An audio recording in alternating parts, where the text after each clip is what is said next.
What? What? What? What? What? What? What? Ow. What? What? Why can't you? No fucking way. Why can't you?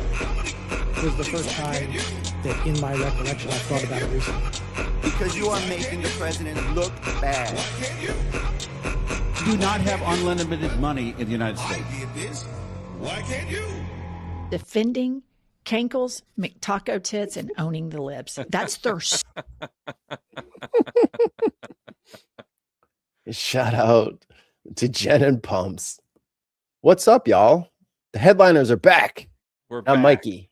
I'm Tim. Dun. Lightning strike. You're lying Lightning or you're strike. stupid. Put in your votes now. Bam, blam, blam. Lightning strike. No gimmicks today. Like and subscribe to the show. Or suffer the wrath of Khan. Also, what we should do. We should- Patreon.com. That's what we have to have, a new threat for our intro bit. Subscribe or I'm letting my wife paint the dog's hair pink Oh, no. like she's been wanting. She just comes around the corner. Please like and subscribe. I don't want a little pink dog. It'll be very embarrassing cleaning up his poop.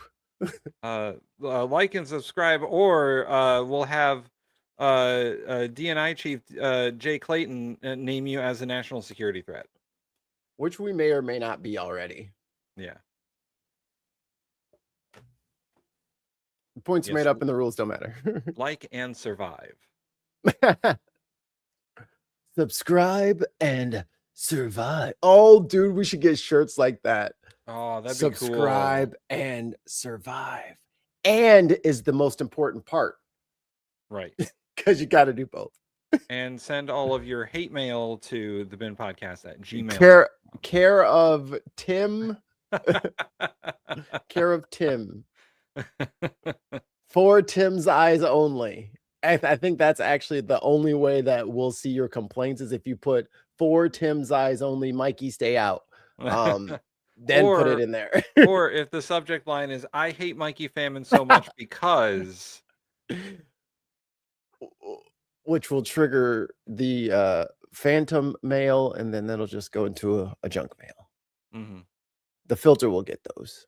Yeah, I don't think so. Hopefully. Also, if you make the subject line Albuquerque, New Mexico, Cougar, Cougar. What the hell?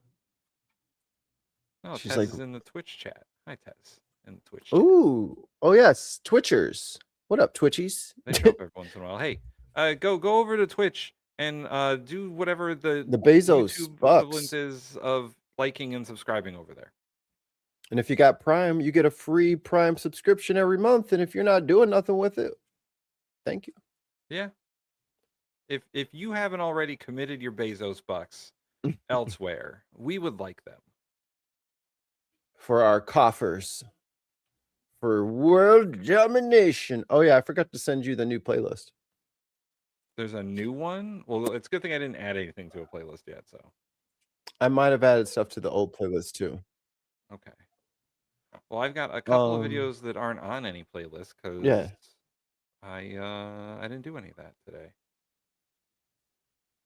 because you don't control me. Playlist 3 is complete. We finished it. And it is, let me double check here, 141 videos. I doubt it. So what I'm going to do right now, and then while you're doing your stuff, go ahead and do your stuff.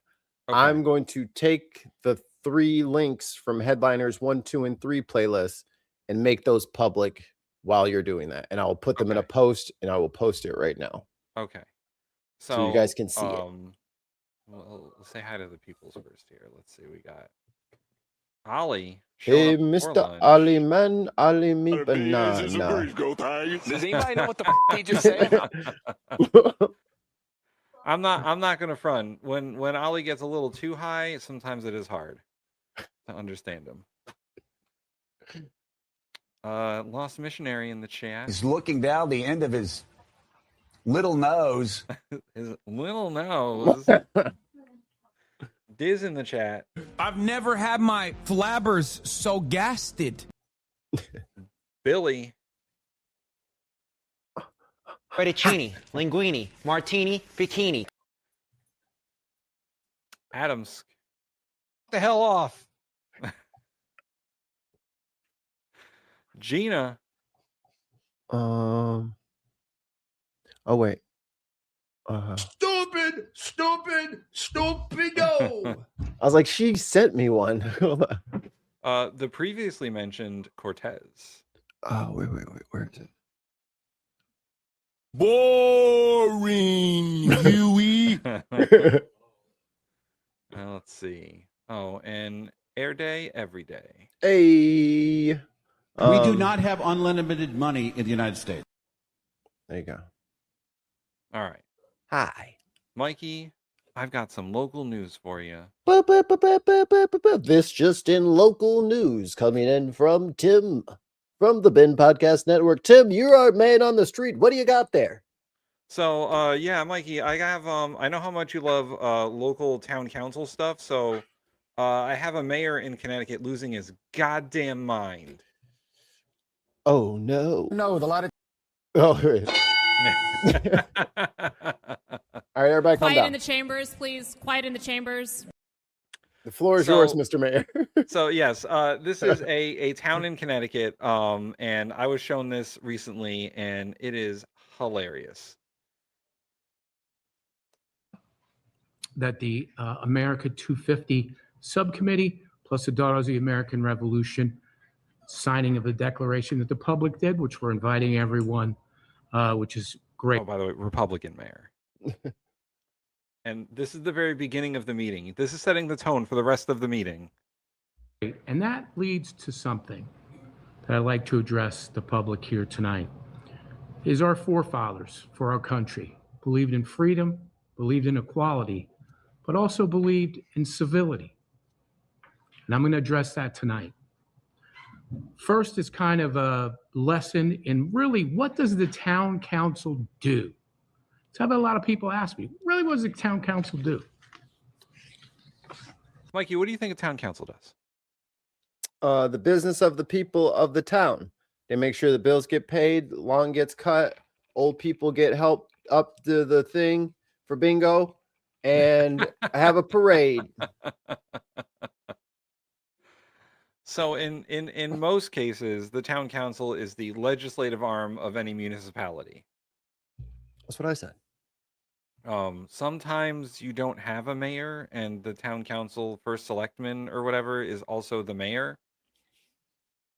So, yeah. Y'all are weird. Yeah. Well, we don't have your county governments. Yeah, too cool to have a county, so you just have this weird shit. All right. Yeah, we have towns. We have municipalities up here in Connecticut. I live in a village. Well, I live in a town. What's wrong with having a county? So that several towns can work together to do cool shit together. Here's the thing. Don't you like each other? You fucking Connecticut sickos. Used to have county government, and then all the towns got together and decided that's too much control for not us to have. So there's not even enough of you to complain. There are enough of us to complain. Maybe you don't need counties. There's not enough. How many? What's your population? I think it's about 5 million. Okay. You could fit all of the residents of Connecticut into New York City and still have some room. Right. But we're not the least populous state in New England. I'm just saying, y'all act like y'all are so high and mighty that you can't county up like everybody else of a similar size or bigger in some cases. So, I mean, hey, some people like to be obstinate for no other reason other than to be obstinate. We're looking at you. We're looking at you, Rhode Island. We're looking at you, New Hampshire. That is Connecticut. All of you fucking nor'easters are just stuck in a way that isn't even beneficial to you anymore. You just do it because, and it's fine. I'm in the Midwest. It's not our problem. We have literal tornadoes and earthquakes and flash floods all the plagues. Well, I guess then you need county government. We don't have all that. We have blizzards. We get them and floods. Yeah, dude, Chicago, I think, has like the most extreme fucking weather. Like us and probably where's Sweet at in Nebraska? Yeah, because it's all flatland. It means anything can happen over there. It just, I mean, we're just in a fucking a bowling alley of bullshit. We don't get tornadoes that much because the mountains disrupt all that shit. Nah, so we need mountains. Hey, We yo, need mountains. Man-made mountains. There you go. Listen though, sequestered carbon. I grow plant, I cut plant, I make stack. Big stack until giant mound of carbon. There you I go. sequester carbon. Or I've seen this done before. But to like 2,000 feet. You dig a big hole. All right. And then you fill it with trash.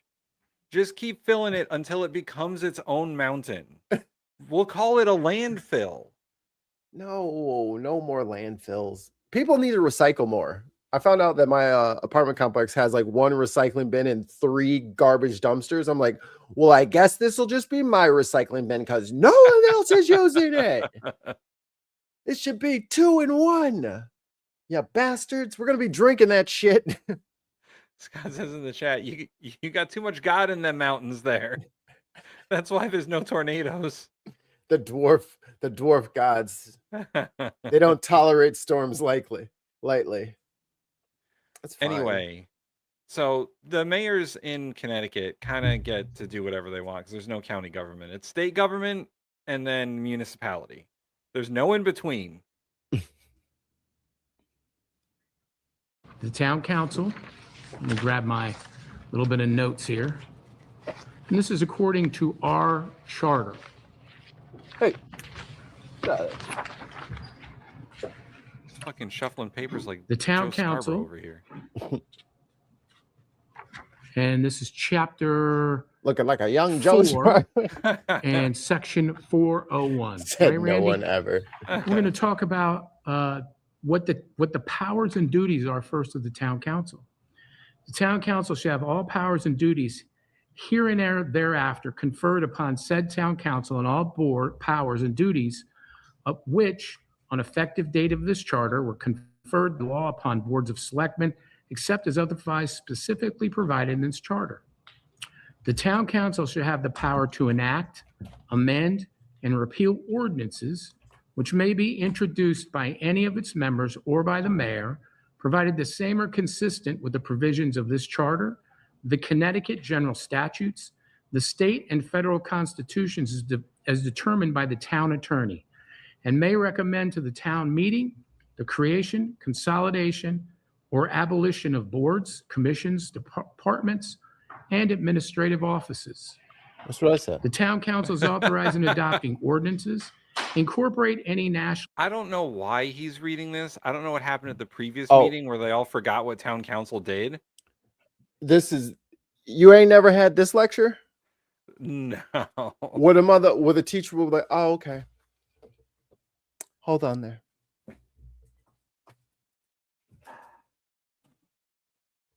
No, it's fine. It's okay. Student. Someone who does what I fucking tell them. That's what this is. Let us first confirm our definitions. Let me go ahead. Let's read what the fuck your job is, actually. Let me go. This is a deep well he is drilling here. I'm for it. I just want to know what happened. I'm gonna have to watch the previous meeting to figure out what went so terribly wrong that he has to define what the town council is. An ass chewing is about to commence. Recognized code, rules or regulations which have been published, or any code officially adopted by any administrative agency of the state, or any portion thereof by reference thereto in such ordinance, provided that upon the adoption of any such ordinance, wherein any such code, rules or regulations or portions thereof may be incorporated by reference. There shall be maintained 2 copies of such code, rules and regulations. Yeah, cool story, bro. What does all that mean? Yeah, someone's getting their ass The chewed. office of the town clerk for examination by the public. Nothing herein shall be construed to prohibit the town council from appointing by resolution special or temporary boards, commissions, committees, as it may be from time to time deemed necessary and appropriate to the operation of the town government. In such event, said special or temporary boards, commissions, or committees shall be deemed to terminate 1 year after their creation, except that the town council may extend separate temporary boards, commissions, or committees prior to its termination date for a period not to exceed an additional 6 months. The town council may contract for services and they use of facilities with the United States government or any branch thereof of any federal agency, the state of Connecticut, or any agency, political subdivisions thereof, or may, by agreement, join with any such political subdivisions, provided services and facilities in accordance with the applicable provisions of the state of Connecticut general statutes. The town council may fix any charges to be made for services rendered by the town or for the execution of powers vested in the town as provided in Chapter 1 of this chapter, Skip ahead of unless I didn't know he was going to read the whole town charter. otherwise shall ascertain creations. This is and that's what I'm agencies saying. You and are getting revise the allocations he's of departments, literally reading the offices, whole thing. agencies, so as to Section 406 He ain't even initiative bullet pointing it. He's ordinances reading it. proposed to the town council. Not Section good. 409 power to overrule the charter. Am I correct, Randy? Jim, And the reason why I bring that up tonight is that's the powers of the town council. So when people come and address the town council about national issues, Oh, the here we reason why I go, bring here we that go. up tonight is that's the powers of the town council. So when people come and address the town council about national issues, it has absolutely nothing to do with this town council and what it does. That's not the venue for that type of speech. That venue is better done to a congressional office or a state or a senator's office. Or if it applies to a state statute, you can talk to your state representatives or your state senator. I'd also like to bring up also within the charter, all meetings of the town council for the transaction of boy. business. This is in Who wronged him? Bro, every minute in a council meeting is kind of precious because it's after work. Motherfuckers don't want to be there. It's like, let's get to it. Let's get to it. Flip. And now for the assistant. It's like, oh, this is bad. This is a bad corporate call. Yeah. procedure, Section 404. All meetings of the town council for the transaction of business shall be open to the public when in session, and all regular meetings, now this is where it gets important, shall afford to provide for the electors of the town an opportunity to address the town council with suggestions, petitions, and complaints in accordance with the rules of procedures adopted by the town council, provided that the extent permitted in Chapter 3 of the Connecticut General Statutes, the town council may meet in executive session, closed to public when so voted by 2/3 of the town council members present and voting. And the reason why I bring that up, ladies and gentlemen, those are watching here too, it is by the town council. Sorry, right? it's in my head. They're wanting to hear from people, but it is that the leisure of the council that people that do not live in New Milford have the ability to address the town council. Is that correct, Randy? That's correct. And the town council has done that because we want to hear from people. But with that comes responsibility. And responsibility is civility. Civility.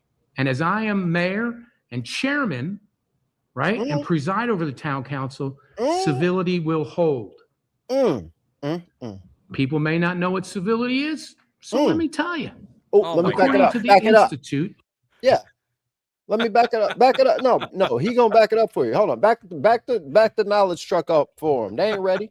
Go ahead. Tell them what the next definition is. Get them past it. local government, civility.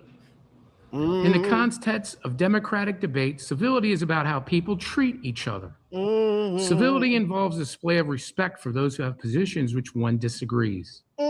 Even though disagreement plays a necessary role in governance, and politics. He ChatGPT'd this. No, he preaching. That's the Holy. That's the Holy Spirit. Tim, shut up. The issue is how one expresses that disagreement. The key is to focus on the strengths and weaknesses of the proposed solutions to community problems, not to engage in personal attacks against those who favor different solutions. An even more powerful leadership strategy is to listen for the concerns and values that underlines people's diverse perspectives and try to identify points of agreement and common ground.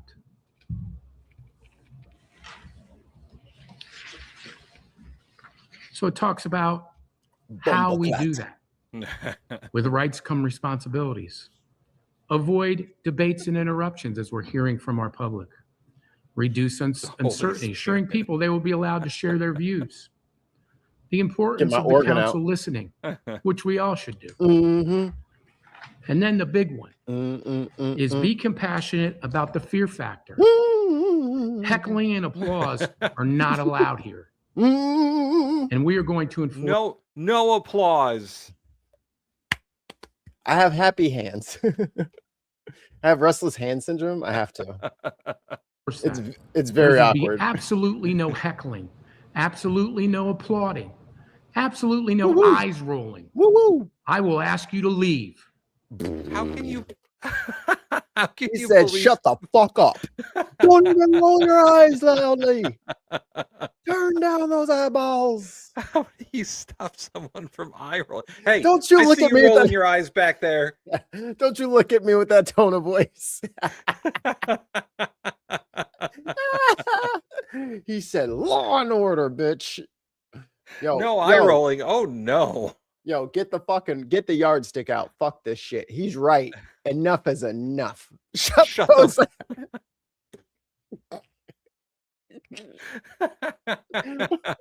I will muzzle those eyes if you don't fucking shut up. Don't even fucking blink or you'll get the boots. You blinking at me? You blinking at me? You better keep those eyes open the whole time, and I don't want to see them rolling. Cash Patel is in the meeting. He's like, finally, somebody who gets it. Oh, boy. I will ask you to leave. Excuse me, sir. I saw your eyes roll. Get the fuck out. You're done. He's like that. He's like that basketball referee that threw like everyone out the game. Motherfucker had 7 ejections in one game. That shit was hilarious. Absolutely no heckling. Absolutely no. Yo, this is like a bad open mic. Don't heckle the comedians. Don't eye roll at them, and do not clap for them. They do not need your sympathy. He said, "This is gonna run like a clock." I don't want any noises in my town council meetings. Actually, everybody email me what you're gonna say. I'll read it. In fact, we're going to stop having these meetings. I will turn this meeting around. Actually, the meetings are at my house. Yeah. And everyone needs to bring a snack. Okay, and I'm gluten-free snack. And don't you be bringing fruit trays in here? No charcuterie. Do the work. Applauding. Absolutely no eyes rolling. I will ask you to leave. Polls suggest people fear public speaking. I know a lot of people that do. This fear can come from concerns of being judged negatively or having ideas that people will ridicule or reject, allowing cheering and booing and other forms of heckling. Yo, who made this fucking snowflake, by the way? Yo, he's spitting. Y'all are hurting people's feelings, booing his shit. I'm hurt. You said something mean to me in a public comment. Tim, just because I want to back a white supremacist like these people are doing, just because I want to give all the money to ICE, just because I want to give everyone's data and everyone's land to a data center, doesn't mean that people should come up and heckle me. Just because I won't let you guys talk about how much you hate Trump at our town council meetings. Yeah, just because I want to bend over backwards for an administration that is actively trying to harm us. And then people are like judging me for like what I say. Just because I let ICE in our town, you people are upset. I gave out gift cards to all the ICE agents from my like what the yeah, people are gonna say, hey, fuck you. You suck. So far we learned you're not allowed to talk about national issues at the town council meeting. I keep getting told I suck.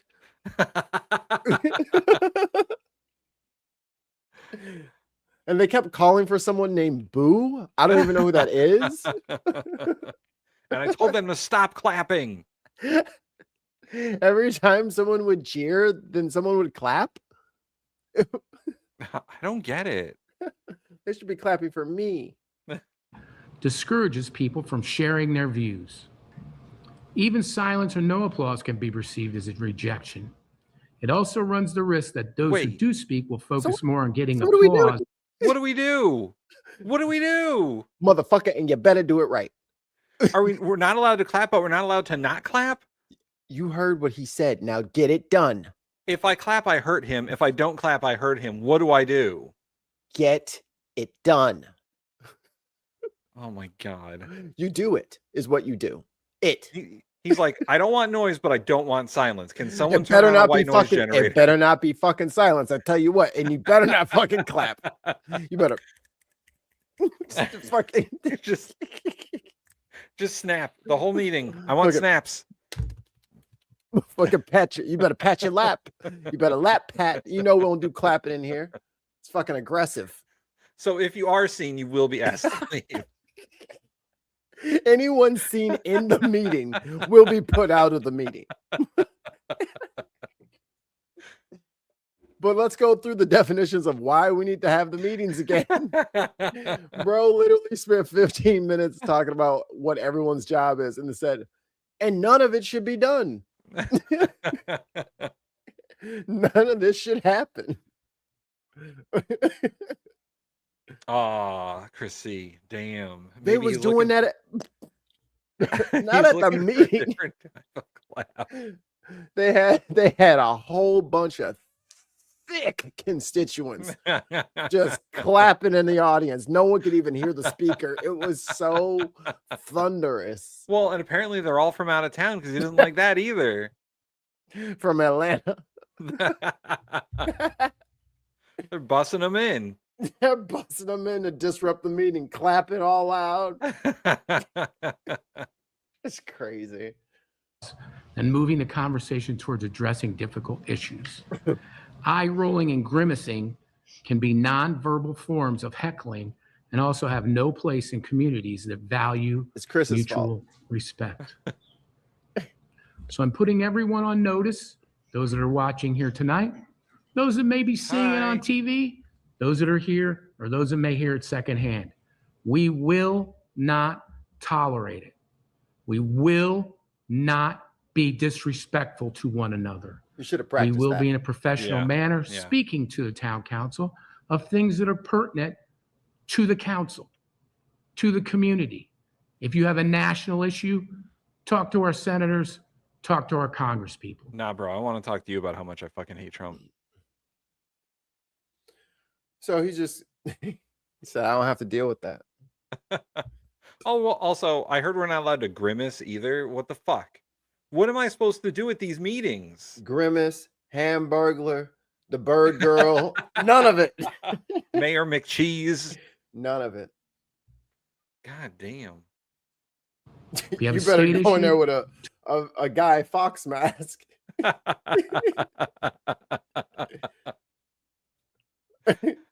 Yeah, right. Chrissy's right. And this is what These this were is the what free I've heard. speech advocates. Right. What the fuck, man? I thought we were all about free speech. No. First Amendment. I can grimace in town council meetings if I want. I have a medical condition called fuck you. I'm sorry, this eye roll is involuntary. It's not my fault you're stupid. They said something dumb. My body does what my body does. My eyes are smart. It knew that they knew that was stupid. They roll on their own. Listen, man, like, you know, I can't control if my wife eye rolls at me. You can't control it if she eye rolls at you. What if me and Tim go to the meeting and eye roll each other? Is that allowed? Right. Or is it just the speaker we're not allowed to eye roll? Are there no is it like a cone attack, or is it like line of sight? How does the spell work? How does the damage work? We talking AoE? Is it AoE? Is it yeah, it's an area of effect. Obviously, we're talking about silence the spell, and it's just it's a sphere around you. Like darkness. Yeah. Okay. Because I mean, if I'm casting like a small darkness between me and Tim, I don't know what that has to do with the speaker. Right. Like you're not even in my little bubble. And maybe I'm bubbling behind you and you just happen to be in my bubble now. I'm bubbling around you. Ollie says from his restrictions, it sounds like he's hoping to be hurt. You lucky I don't got gas money to be going all the way out there. Talk to the delegation. These personal attacks are stopping as of right now.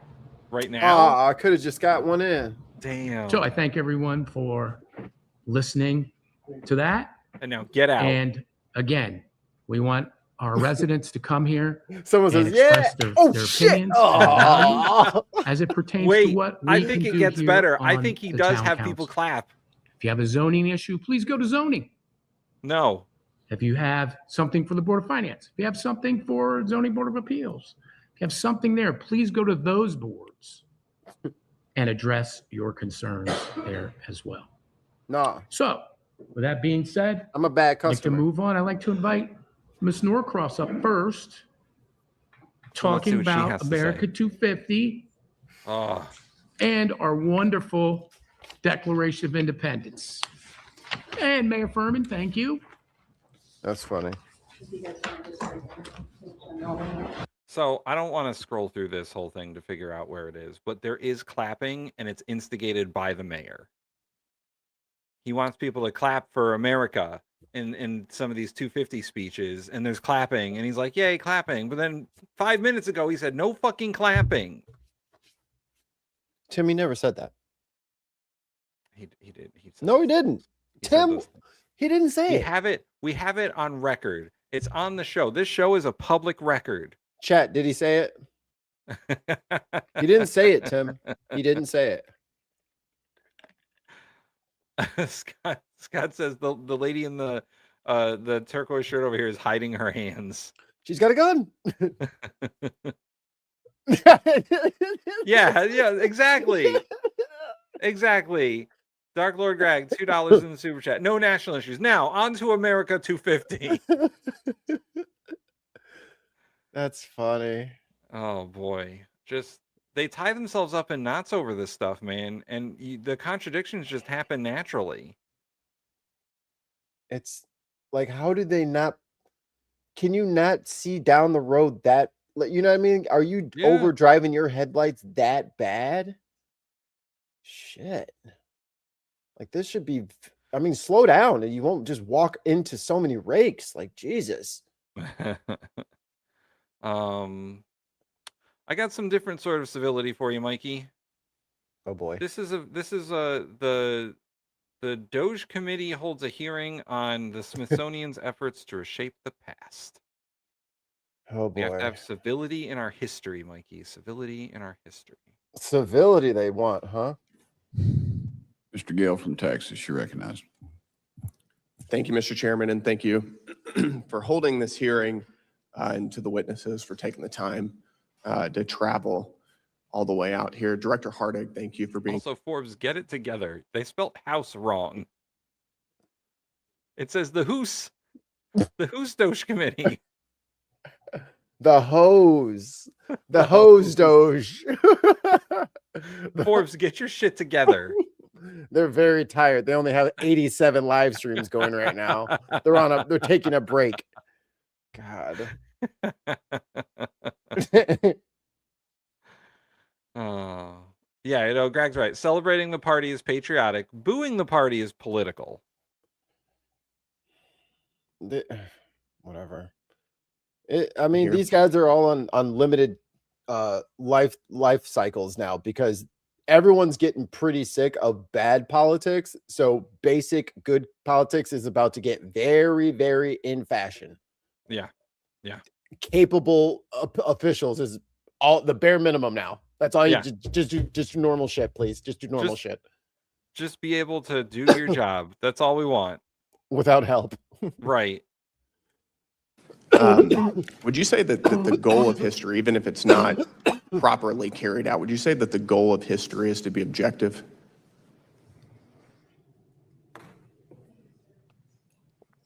Answer the question. Thank you, sir, for the question. I think that Senator. there are many goals of history, and certainly as you collect, as we do, examine evidence, create Is scholarship. objectivity one of the goals of history? We strive to be objective and nonpartisan and not based on any So ideology. it's one of the goals. Doesn't that seem a little bit concerning? It is that? certainly does to me because I think he's a Dem from Texas. Okay. They said his name. I forgot what it was. Okay. as part of this white supremacy document that your organization has promoted, objectivity as a core and defining aspect of white supremacy culture. Do you think that it's the goal of the Smithsonian Institution to promote white supremacy culture? Sir, do you mind sharing with me which document? White supremacy culture right here. This is part of the mass action toolkit that your organization has promoted for several years now under your leadership. Mm. Is that a lesson from a thing? Are you Or they're just like, promoting and also, a white let's be, here's how to be white supremacist. I'm pretty sure there's a little bit more context instead of like, here's your free hood. Like, what are you talking about? Supremacy culture at the Smithsonian. Am I promoting a white? Ma'am, is this a difficult question? It doesn't make sense. No, sir, I'm just thinking doesn't about the make mass sense. action toolkit. We didn't develop it, but back to your question, no, we're not promoting any ideology. Oh, he's a Republican from Texas. I see. I see where this is going now. That's why I was like, that doesn't make any sense. Like, his question is bad, but now I see he's trying to trap her, and that's why it's bad. It had too many traps in it and not enough question. There was too much butter on not enough bread. Too much trap, not enough question. He played a handful of trap cards, but no monster cards. Like, what are you trying to do exactly? You can't do anything, can you? I don't even know how to answer you because I don't even know what that is. Aha, you stumbled into my 5 trap cards. I don't know what the hell he's talking about. Does it concern you that your goal is objectivity? One of your goals is objectivity, and your mass action toolkit references objectivity as a defining characteristic of white supremacy culture? It's not our toolkit. It is your toolkit. You've been promoting it for quite some time, We did not come up with a toolkit, sir. but you've been promoting it. Hold on. It is used as a reference. The whole trap was the word objectivity. Ooh, boy. That's You asked her if they use objectivity. She's like, aha, but in this white supremacy packet that you guys are promoting, it says that objectivity is part of it. I've got you. Man, what are you talking about, you fucking weirdo? Is he trying to say that she thinks objectivity is white supremacy? Yes, and that's what they're using. And that's the gotcha, is that they want to promote objectivity because it's the fucking Smithsonian. No, because it's white supremacy. Wow. That's Says the Texan. Are you fucking joking? once again, tying themselves up in knots. That is the worst trap I have ever seen. Ugliest trap known to man. Oh, Ollie, I was making a Yu-Gi-Oh reference, but it would also work in Munchkin as well. That's crazy. I believe probably in 2019, 2020. Yes, under your leadership, it has been used as a reference. Is Mickey Mouse racist? Mickey Mouse is not racist. It's not racist. According to the Smithsonian institution, one of your exhibits referenced Mickey Mouse as representing, quote, vestiges of longstanding traditions of blackface minstrelsy. Would you describe that as racist? No, the historical trajectory of the origins of Mickey Mouse tied directly so Mickey Mouse to... is rooted in racism. There is that you your go. testimony? No, sir, it's rooted in minstrelsy. Minstrelsy, you don't think that blackface minstrelsy is racist? It had That's not what she certain said. obvious That's not what she racial said. That's what you overtones that have said. been well documented. You and think are that that's regrettable. problematic that Mickey Mouse also has those racial overtones? It's not for me to Positive. determine what's problematic. It's determined to me. Now you care about black people? Right. Y'all over here trying to shut down the Smithsonian that has some of the few historical relics from the uprising of the uppity black. And now you know what? Go ahead and go after Disney if you want to, big guy. Good luck getting in next time. When you go on recess and you try to get in the gates, good luck. Good motherfucking luck, because guess who's going to be standing there with you? Where do you think you're going? You're not getting in here. You're going to have to wait outside there, guy. Christy says, hang on, I'm so confused. Are the Republicans moaning about the Smithsonian's promoting white supremacy? I thought Republicans loved white supremacy. Well, when they're talking about the white supremacy in the museum, they're putting it in a bad light. Yeah. And that's not acceptable. Yeah. That's not acceptable when they say that, oh, well, perhaps, the way that Mickey Mouse was originally drawn is kind of like racist. They're like saying, oh yeah, no, that kind of animation style could be considered racist. And they're like, are you saying that Mickey Mouse is fucking racist? How dare you accuse Mickey Mouse of being a minstrel? Have you no decency, sir? Madam. Are revved up. You have no decency. You have no honor. I think he lost the culling. No I think more. he lost the culling. Corey. Oh, wait. Here we go. I found it. Oh. You have no decency. You have no honor. Tim. What? Get the buttons ready. Uh-oh. It happened. I got the buttons. All right, here we go. We'll start off with the air horns.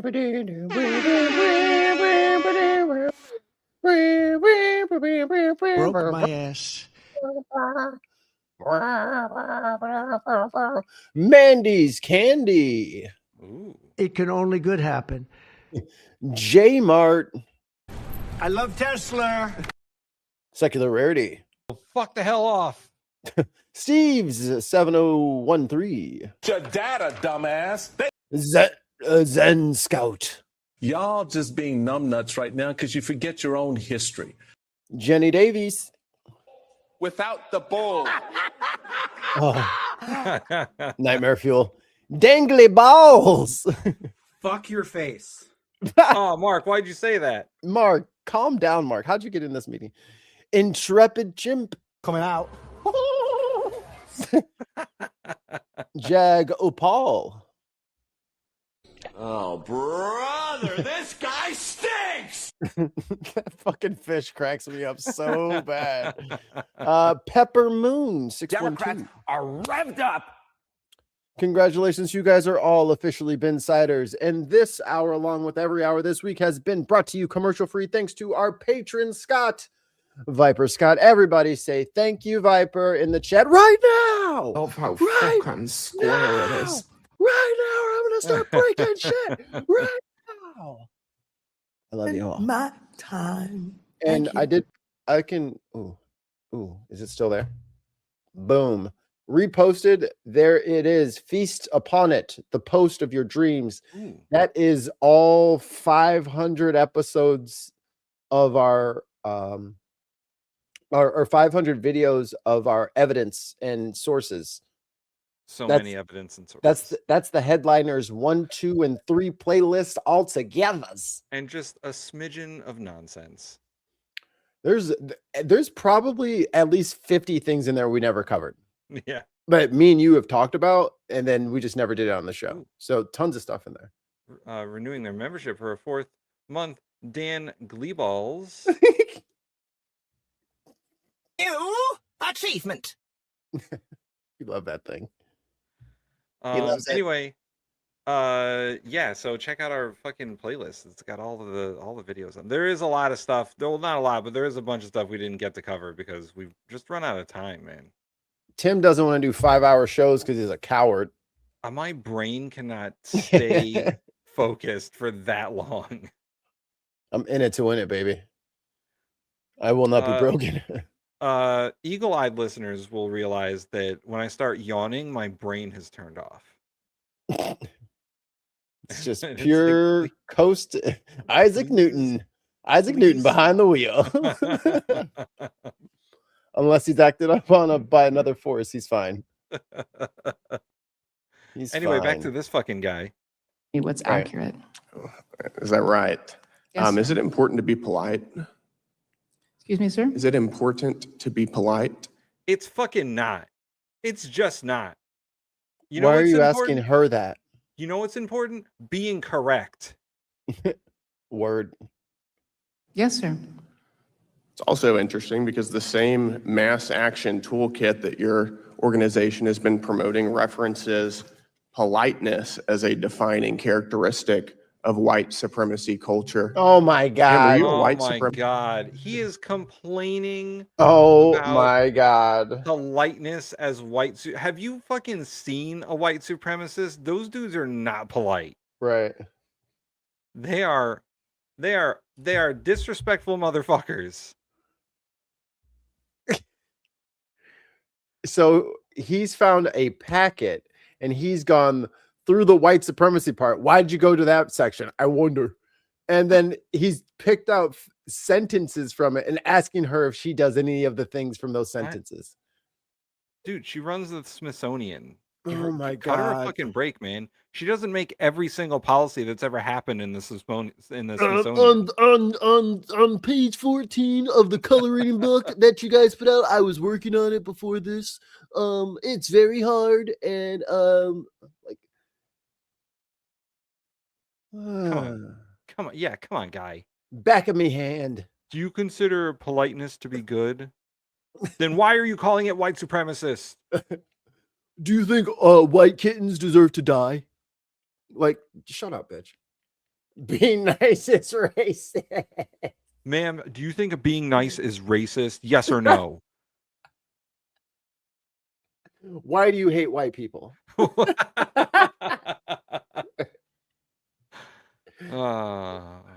It's one of those Jordan Peterson arguments where he's like, you can't blame white people or the patriarchy or men, but that is the total reason for everything. Like, you keep blaming criminals for crimes. What? Who would have thunk?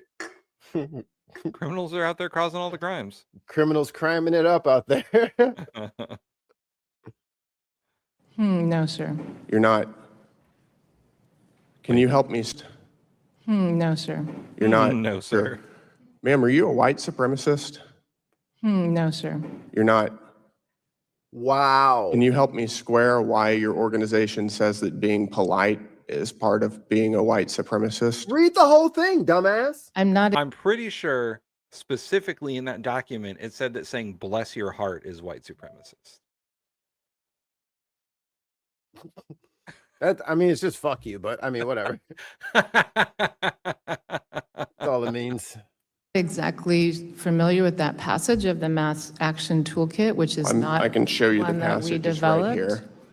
I don't see if I can find it. What is Pardon it? me? I said I just read you the passage from. I'll go back after it's done.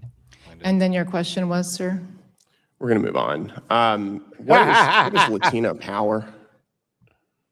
What is Latino power? Latina power. Latina power would be the forces derived from being a Latina. Do you think that it's appropriate for the Smithsonian Institution to sell Latina power paraphernalia? Oh my, paraphernalia? Dude, it's fucking merch. Get over yourself. It's What a is it? Latina power hat.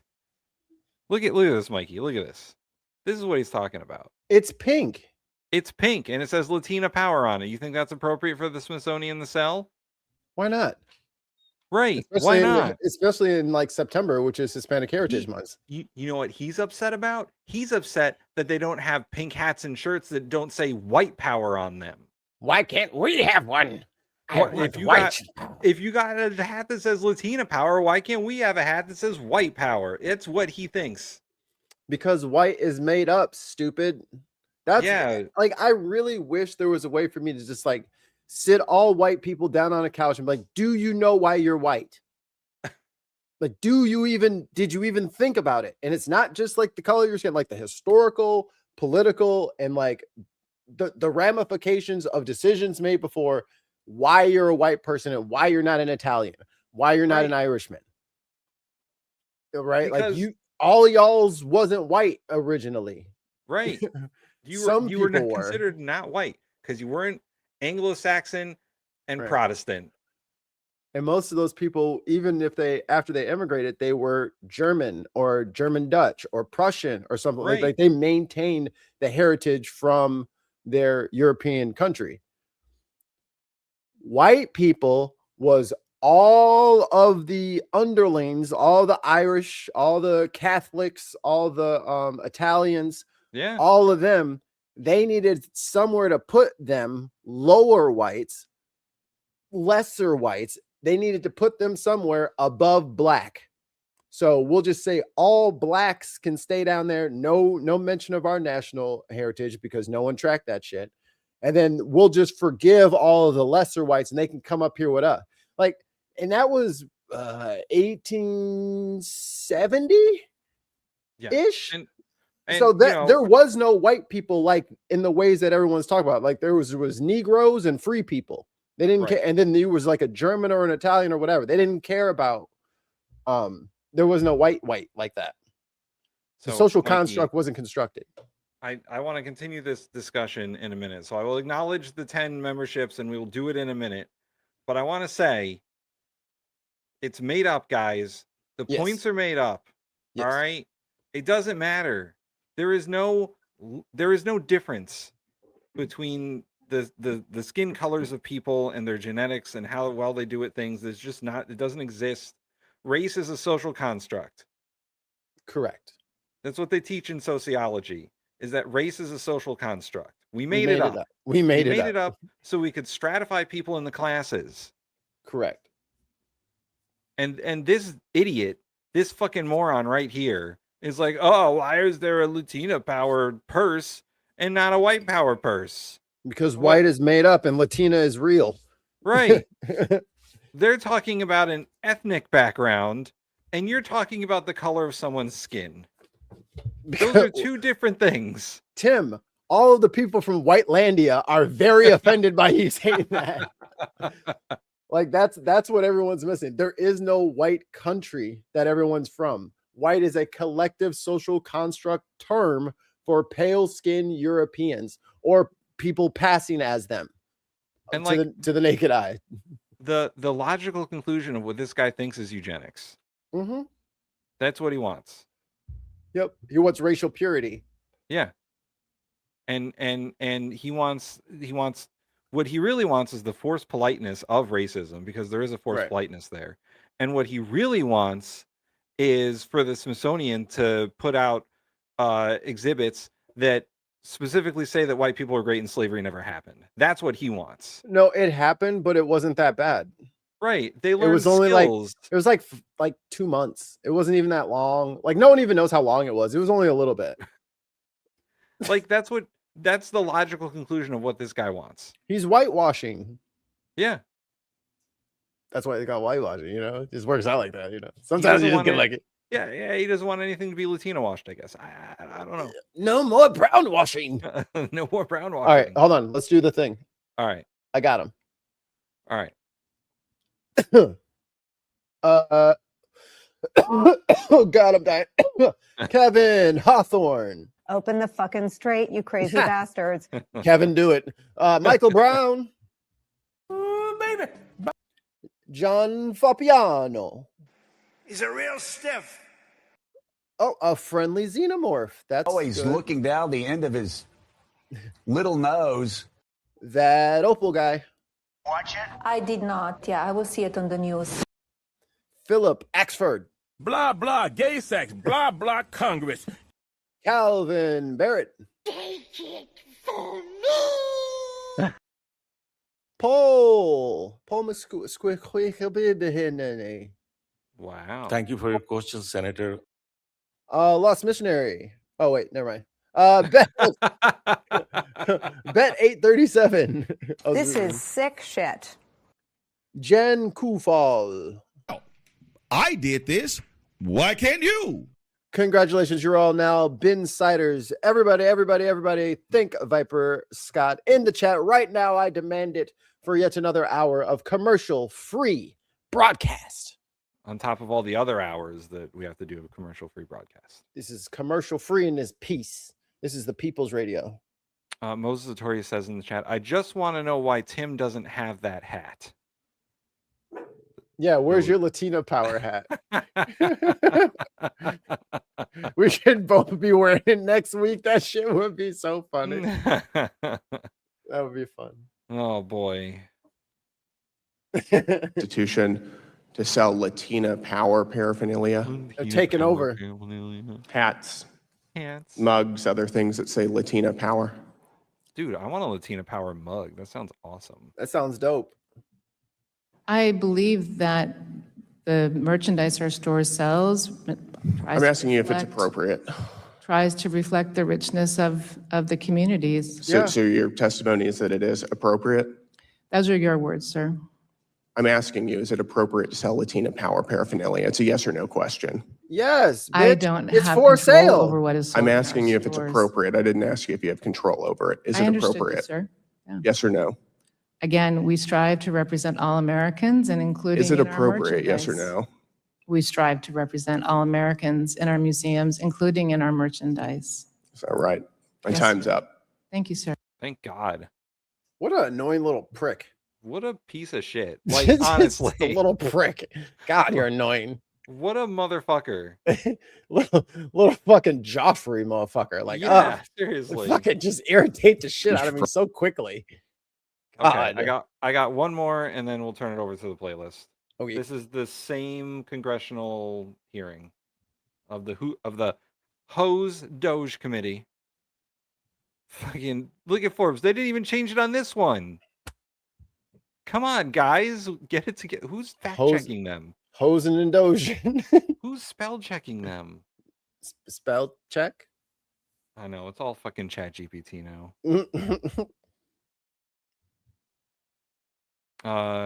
Clive says Doge is funny because they can't cut mandatory spending because it's set in law. They're targeting discretionary spending, which isn't exactly what they were advertised to do. Yeah.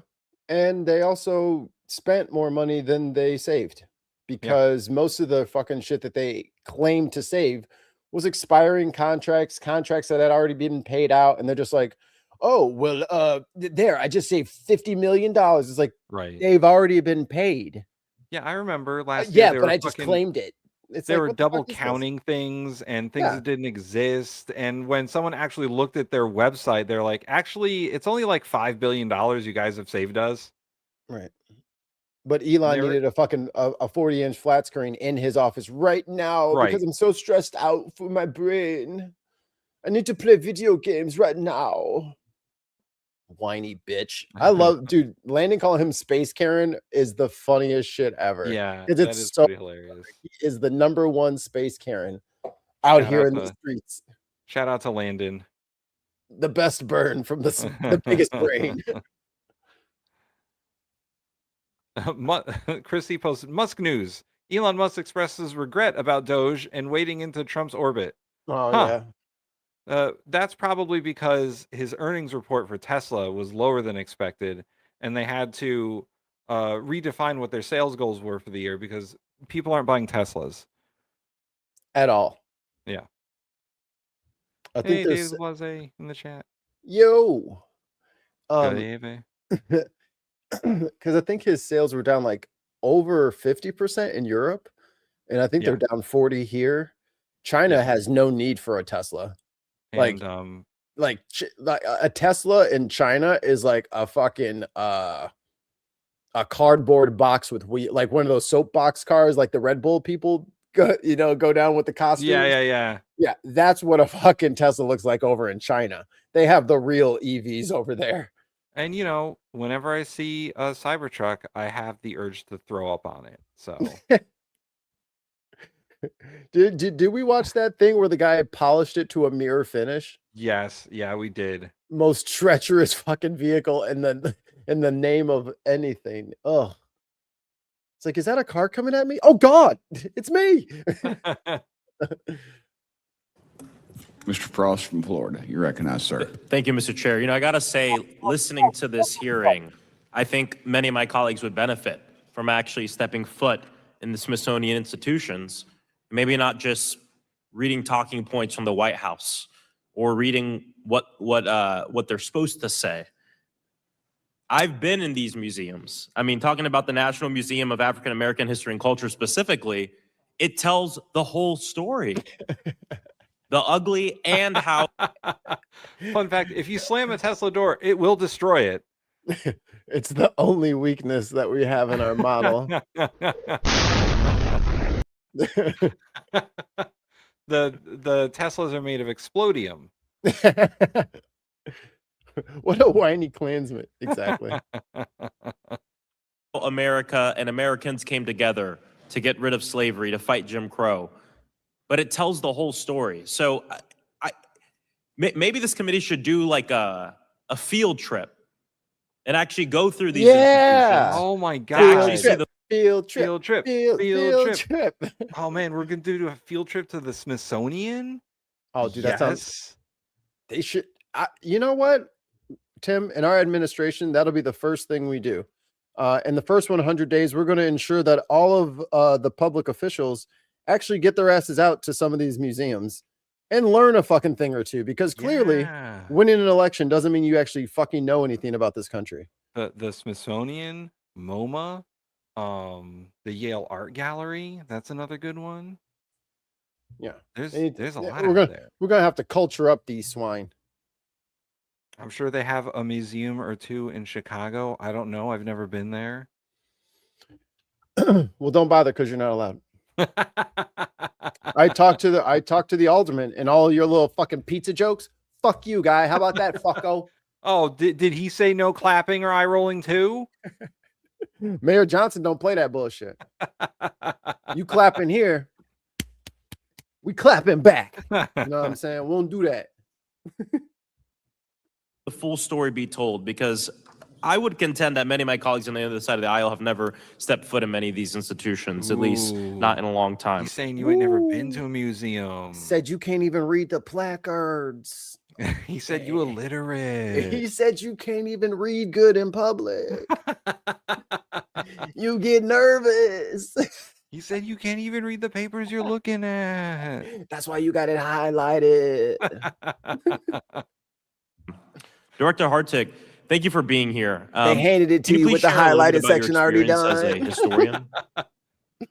Oh, thank you, Mr. Frost. I see a lot of pictures over there. I thought I was going to be an English major, but I took my first history class, and I was rowing crew for UCLA at the time, and I hoisted my 10-speed on my shoulder, and I walked up the stairs to the history department, and I declared that I wanted to be an historian. And since then, as a public servant, and as a public historian, in which we look at archives, and there are two jobs out there for historians. Write a book about write a book about history, run a museum. Those are the only two jobs. Bookstore owner. Bookstore owner, yes. From what I can tell, probably a boring bookstore. Historians do not like reading fun books. I'm about to say there's a market there. Listen, I was a history major for a little bit. You and Tim. You and Mark. You're Tim. Yeah. You know what happens? History majors become disillusioned, and then they become political science majors. And then they become podcasters. Yeah. An academic. It's the natural evolution, like Charmander, Charmeleon, Charizard. Yeah, it goes history undergrad, political science graduate, yes, podcaster. Correct. I just skipped all that. I took the video games academic athletic scholarship. I streamed my way to politics. Material culture and museum work and historic preservation work. I've been completely motivated to figure out how then I can best serve the nation, and being the Elizabeth Macmillan Director of the museum certainly is the highest calling. Yeah, thank you. Fourth column. Gonzalez, are you a professional historian? That's true. Actually, I have been paid by publishers to write history, so I am. Okay, how many exhibits have you curated? Oh yeah, this is the fucking Doge witness that he's talking to now. The people, the guy the Republicans brought. Ooh boy. Oh no, I'm not a curator. Okay, how many exhibits have you curated? It's a separate question. I haven't curated any exhibits because I'm not a curator. Dr. Hartig, thank you. You haven't curated any exhibits. Thank you. Yeah. Dr. Hartig, is your work partisan? No, sir, our work is not. We don't seek to advance any political agenda. Yes, ma'am. Does the museum take political sides or have a political agenda? No, sir. Woke. Does the museum have exhibits that challenge people? How you gonna not take a side? That's already taken a side. You're not taking my side. That means you're not on my side. That means you're on their side. And by then, its very nature, if we tell it in its richness, we absolutely, I think, have objects that can make people uncomfortable. And I hearken back to Secretary Bunch's your words great granddaddy that he not was doing it. told You by won't be a uncomfortable. sharecropper that tell the people not my fault. Both what they want to hear and what they need to hear. So I think depending on where you are, certainly there can be a level of discomfort. Thank you. What review process does a museum use before opening an exhibit? So the museum goes through a rigorous... He literally asked, buddy, hey, you ever done any of this? Okay, shut up. He was like, sir, have you ever opened an exhibit? No? Okay, well then watch this. Okay, let me talk to somebody who actually knows what they're talking about. He's like, well, I wrote a history book once, so that makes me a historian. That's great. Here's your coloring book. There's three crayons. Presentation Red, of blue, the way yellow. in which 1, exhibit 2, 3. objects and stories and interpretation relate to one another. I love you. 1, Sir, 2, do you know 3. Do you know the Brushy Brush song? Well, here's a tablet. They'll get you in your high chair with some snacks. You like goldfishies? Sir, do you need a bib? Can we get the nuggets? Can we get nuggets for the witness? Thank you. Yeah, he said nuggies, but they're nuggets. Yeah, precisely dino nuggies. Can you get the dino nuggies for the witness, please? And another coloring book. I got you. One more coloring book for him. Yes. That's reviewed extensively. Also, depending on the size of the exhibit, our In Pursuit of Life, Liberty, and Happiness exhibition, our 250 object exhibition for America 250, went through exhaustive review with also peer reviews as well. Then it is presented up to the undersecretaries and often the secretary in conversation with our review. Thank you, Director. Mr. Gonzalez, who should decide what's in a museum? I would say that the curator, but also overseen by the leadership of the museum. The taxpayer does spend $1.1 billion in the Smithsonian, so the Smithsonian is accountable to the American taxpayer. It's like $2 a person every year. We have 350 million citizens. Shut up. Oh, I'm sorry, $3.33 a person. Yeah, like, you know what I mean? Like, shut the fuck up. Yeah. We got the fucking Spirit of St. Louis on fucking wires. Yes or no? Shut up. It's worth it. Okay. Shut up. Should exhibits capture American history as it happened without bias? Yes. Was slavery a part of American history? Yes. Was Jim Crow a part of American history? Yes. Is it important that museums discuss these topics at length so people understand the gravity? Absolutely, yes. Do you believe that American art should be consistent with the Trump administration's cultural and political goals? I have no idea what that is. I cannot comment on that. Do you believe that American art, or do you believe that the Smithsonian's goals should be consistent with the Trump's administration's cultural and political goals? I don't know how you define that. I cannot answer it. It's Trump's goals, dumbass. You seem to not have a his. long-standing personal vendetta against the Smithsonian that started well before the White House report. And I ask you those questions because I'm concerned about censorship. I'm no historian either, just like you. I am. But I know I've that been Nazi paid. Germany weaponized art and museums to demonize certain groups. Dr. Blight, if Congress or the White House starts deciding historical interpretation, how is that different from political censorship? Damn, son. It is political censorship. And their model may indeed be Joseph Goebbels' Committee on Enlightenment, which is what... Whoa. The dude straight up said, yeah, they're doing Nazi shit. They're gurgling it up. Oh, shit. the Nazis called their committee that tried to control museums. Well, there you go. It's Nazi shit. See, Adams's grandpa's plane is up there hanging by wires, so it can be cool. So they're trying to do Nazi shit. Oh, but when I call them Nazis, you know, you're really being so divisive. You're being so divisive when you call these names, like fascist. Wait, let's hear it again. It is political censorship. Their model may indeed be Joseph Goebbels' Committee on Enlightenment, which is what the Nazis called their committee that tried to control museums. Got him. I mean, who's confused? You know what I'm saying? Like, who's in doubt that this is what they're doing? They've been trying to do this. But every time motherfucker said something, it was, well, technically, he's allowed to be a little bit, you know, discriminatory. Like, he fucking, like, the shithole countries and ban all the Muslims. Like, dude, he's a xenophobic Nazi. What do you want? This is what he is. He's always been this. And the fact that he resonated with so many people has a lot of people afraid to look inward. Why did he resonate with me so much? Why is this appealing to me? Right? Did any of them ever have any introspection into why someone like that is attracting them? No. And they're afraid to now that the gas is $800 a fucking barrel. I was going to mention that. I was like, Trump, boy, he's really raising those gas prices right in time for school to start. That motherfucker. Yeah. Wait till and all them backpacks and you know the kids grow about a foot every about 6 weeks in the summer. Yeah. So they're all gonna need new jeans, new underwears, new socks, new shoes. And where's that stuff come from? Not America. And there's tariffs on all that shit. This is what we warned about. It is expensive to be racist. It's true.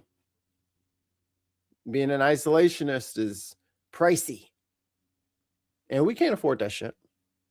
No, I can't afford fucking $5 a gallon gasoline. No, y'all need to make y'all better make nice over there.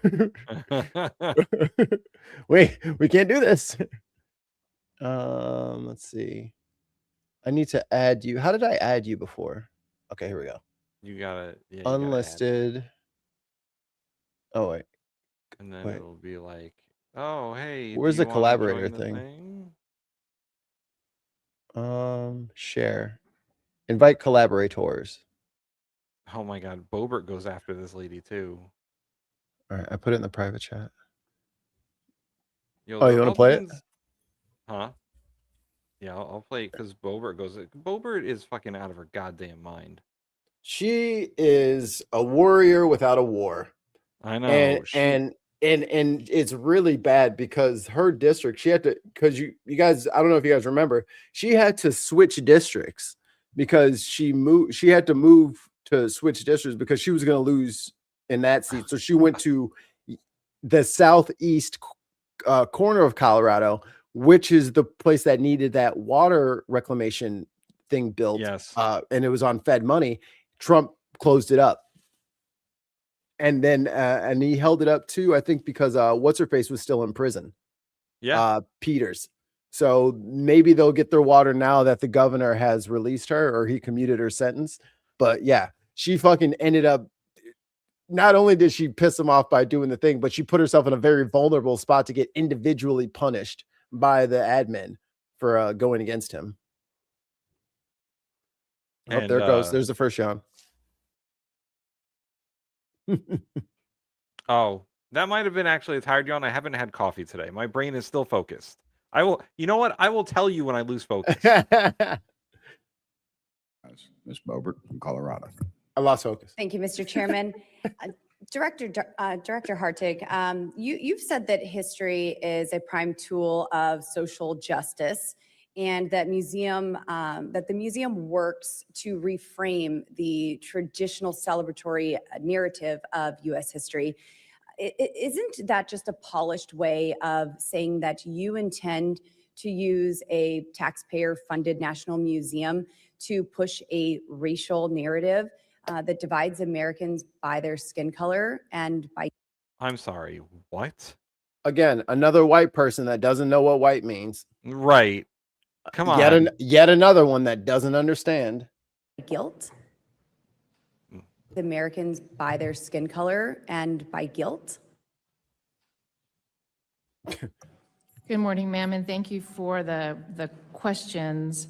I have said in a number of my talks that I grow, I think, increasingly confident that history can be a tool. So you're using taxpayer-funded dollars to divide our country by racism and guilt? No, ma'am. I'm using Guilt. Hey, Guilt. quit making us feel guilty. All Mikey, right. Do you feel guilty? No. I don't. No. I don't feel guilty. Well, I had nothing to do with this, so stop making me feel guilty. And I didn't secretly clap in class. Listen, all these fucking Republican snowflakes have not made it through the stages of grief, I guess. No, not yet. They're still in denial. You just have to accept that white people did bad things in the past. And it's not a reflection of you unless you take it that way. Unless you want it to be a reflection of you. And some of them are like forcing the reflection of themselves up there. The biggest problem is that some of these people are like, well, that's my heritage you're talking about there, buddy. Which it isn't. It's not. It's like, okay, well, if your fucking dad was an axe murderer, that doesn't mean, all right, let me go to Home Depot. Like, what the fuck? That does not. I'm 18, better go get me a chainsaw. Like, what the fuck? Is that what people think heritage means? If you see an exhibit at a museum that is about slavery, it's not meant to make you feel guilty. It's meant to make you think. Right. It's meant to make you wonder why you have it so good and other people have it so bad. Or it's literally just a diary of this country's history. Right. It happened already. So there is no being guilty about it. It literally already happened. If you feel guilty, perhaps you should reflect on that. Why do you feel guilty? What about this makes you feel guilt? Look inside. Look inside to find the answer. Stop making it everyone else's problem, Lauren. God. the power of Madam Director, you changed the museum's mission away from Tim, she's a grandma. You better watch your mouth. presenting American history toward empowering people to create a more just and compassionate future. Was she the one given a handy at the Beetlejuice? Yeah. Yeah. I think she was a grandma when that happened. Or maybe her kid, I think her son's girlfriend or whatever was pregnant still. So I don't know if the kid was out, but oh yeah. And she's also the one who's always been about abstinence only. Yeah. And then her kid, I mean, she was a teen mother, and then her teenager became a teen parent, but she's still on the abstinence only education. That's the only way to do it, guys. That's the only way to keep kids from having babies young, is to do exactly what she did, which was have a baby young and then have a kid who also had a baby young. When will the whites be babies having babies? You know what I'm saying? Having babies. And where are all of the dads in this situation? Where are the white men? Where are the moderate white men? They're lonely. They're lonely. Lauren Boebert's right there. She got a bunch of kids too. And Mikey, the guy that she was giving, the guy she got caught giving that handy job to, owned a gay bar. So she doesn't believe any of this shit. I'm just saying, They she just appreciates pretend. the arts. She appreciates the arts. The Kama Sutra, pointillism, you name it. She really loves the Beetlejuice theater production, is what I'm saying. Yeah, A thing. she was the key grip. Who gave you the authority? She was the best grip. Boom operator. To turn the National Museum of American History into a vehicle for progressive political activism. Oh, you mad? So the Smithsonian is a nonpartisan institution. You mad, bro? We're very proud of Who decides that. what is just, ma'am? I hope we can all agree that we want a just and compassionate technically future. you, We do Boebert, you're so a by lawmaker. preserving and sharing the stories of the past.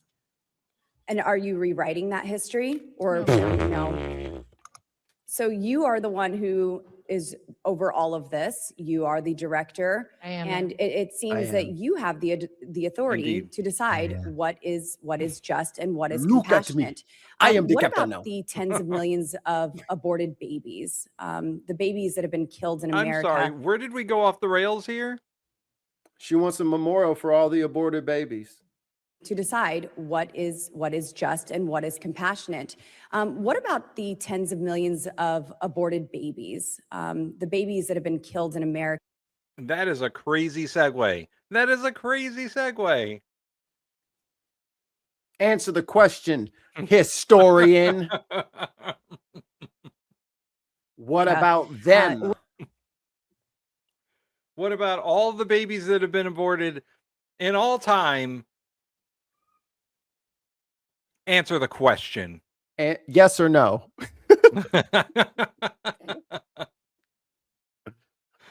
Where's the justice and the compassion for them? What the fuck are you? What does that even mean? I believe in a just and compassionate future. Is it just and compassionate to abort tens of millions of babies? I'm not here at this hearing. She's a Smithsonian director. Yeah. What the fuck are you talking about, crazy lady? Non sequitur fucking argument are you making over here? So, Tim, you just gonna keep eating meat? Yeah. But we're talking about this. So you just gonna keep eating meat? She should have been like, I'm not a doctor. You might want to ask those questions of your gynecologist. She should have been like, I personally did 5 million of those abortions, and just stare her down. I did half of those myself. Jukebox says billions of babies aborted at the Smithsonian. Is that what they do in there?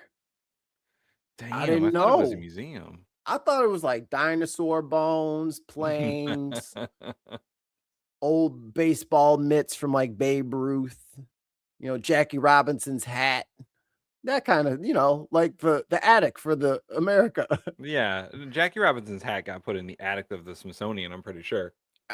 But apparently in the basements, they've been doing hundreds of thousands of fucking abortions. And this lady's the main culprit. To discuss that. Where's their history? I am not here. History at this of hearing what? to discuss History that. of what? Is They that were not never part of our born. American history? Did that not happen? I am Or is it not only what here you at care this about? hearing Is to it only the issues that you care about and you being... What straw man fucking argument is she trying to make here? Why didn't you make them a monument inside your little busted ass hay bale fucking museum? Huh? Billy wants to know, do the Smithsonian have hot dogs on the sandwich menu at their cafeteria? Why and why not? Do you have hot dogs on your menu? Yes or no? Why do you hate America? So you're just going to eat hot dogs then? People are starving to death and you're serving hot dogs? Like, what is wrong with you? Just completely unhinged. This is why you can't keep a man. Never mind. Let me shut up.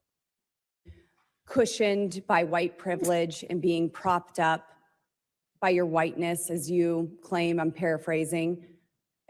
Is that what you care about? Just racism and making people feel guilty? No, ma'am. I care about the full richness of the American past. Since 1776, there's an estimated 3 billion people who have been here. So it is an honor of my life. There's over 50 million babies that have been aborted. It's the honor of my life American. to do my. I think Diz has it right. What the fuck is she talking about? Who memorializes zygotes? So there needs to be a memorial for all of those women who had an ectopic pregnancy and got an abortion to save their life, because there's no way that baby would have lived and there's no way the mom would have lived. So that lady's name needs to be engraved in gold. And I'm sure all of the hundreds of thousands of women that happens to every year, they all want their names blasted everywhere because fucking Lauren Boebert, fresh off the hand job lotion train, is ready to fucking tell everybody how, like, it's so stupid. And like miscarriages and stuff like that. Like, I have sisters, I have a wife, I have a mom and aunts and like, and very close friends. And let me tell you something, guys, we will never understand how that feels. Nope. We will never understand. I'm talking about the most bubbliest person that literally never stops smiling. I have never seen someone broken like that. Yeah. So to take women's health so lightly and to just try to sharpen it and use it as a weapon against a museum of all things, it's just so gross. And this is just the patriarchy coming out of a woman's mouth. And it's unfortunate. But ladies, fuck what she's got to say, because that, like, your health is important too. And I'm sorry that there's a lot of women out here advocating for the untimely demise of truly our nation's treasure, which is our ladies. Yeah, and she's saying this to another woman, by the way. Right. A woman who probably has, you know, it looks like she's got a wedding ring on, so it looks like she knows how to a thing or two about the American family, other than fucking Trailer Park Boebert over here, who can't fucking figure out how to stop putting her hands in men's pants in public. That shows. Family values lady who can't fucking keep her hands to herself. I know. I would have been like, wait, aren't you the lady who gave a handy at a Beetlejuice show? What are you saying? Don't say his name 2 more times. I want the first Beetlejuice striker from the record. Or Congresswoman Boebert, I know that you love the arts, like, a lot. Invested heavily. Invested heavily. But let's be real here. My best. You're deep into the arts. Deep. You have a thirst for the arts. She really likes to get a handle on the arts. She's got a grip on what the arts are. She likes to go head first. Oh man. All right, we're done. 3 billion people who have been here. So it is an honor of my life. There's over 50 million babies that have been aborted. It's the honor of my life to do my best to tell the American. Director, you've said that loving America is very complicated. Is it complicated to love your country?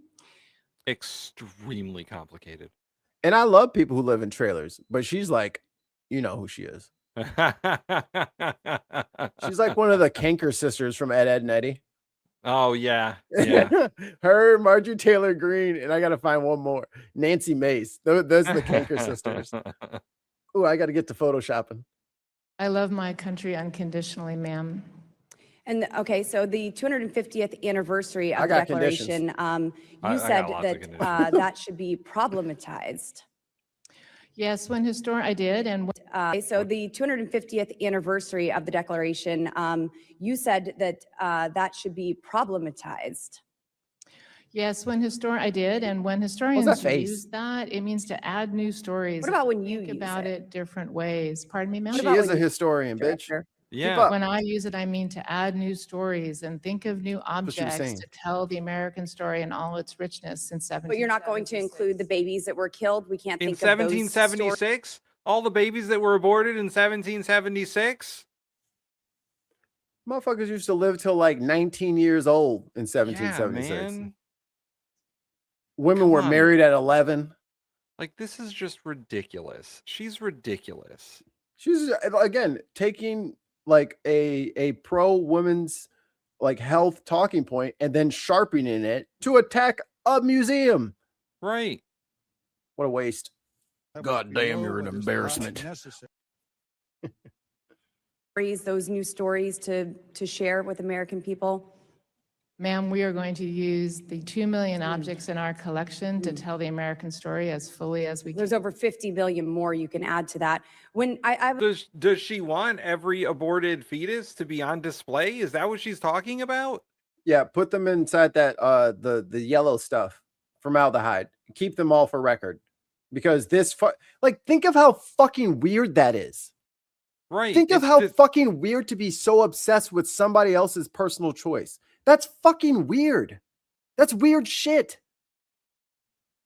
Oh, I don't even know how you decency. You have no honor. Like, how is that normal in your circle to like everybody in your circle to just talk like that? Well, Mikey, you're a I bunch think of you're fucking right. weirdos. I think you're right when you were saying that she is a warrior without a war. She doesn't have anything else. This is her thing that she has to fucking beat people over the head with to get recognized. This isn't even the conversation they're supposed to be having. They're supposed to be having a conversation about whether or not the Smithsonian is racist. That's where the Republicans brought it. And now she's bringing it even further by being like, but what about what about the 50 million dead babies? You didn't put that in the history book. What are you going to do about all the abortions, Miss who runs the Smithsonian? What are you going to do about that? Yeah, historians seem to. Yeah, but I'm asking you. I am a historian. I was just talking. But right. She's just so trigger happy.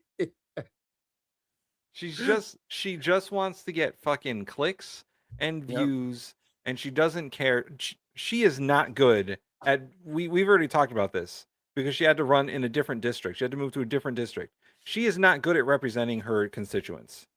No, it's all ranchers and farmers. And then she didn't get the fucking water coming in because Trump punished her for fucking speaking up on the Epstein thing.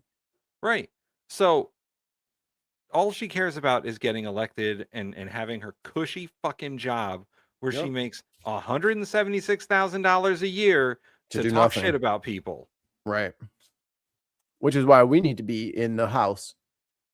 Yeah. Shit, put us in the House. We could do.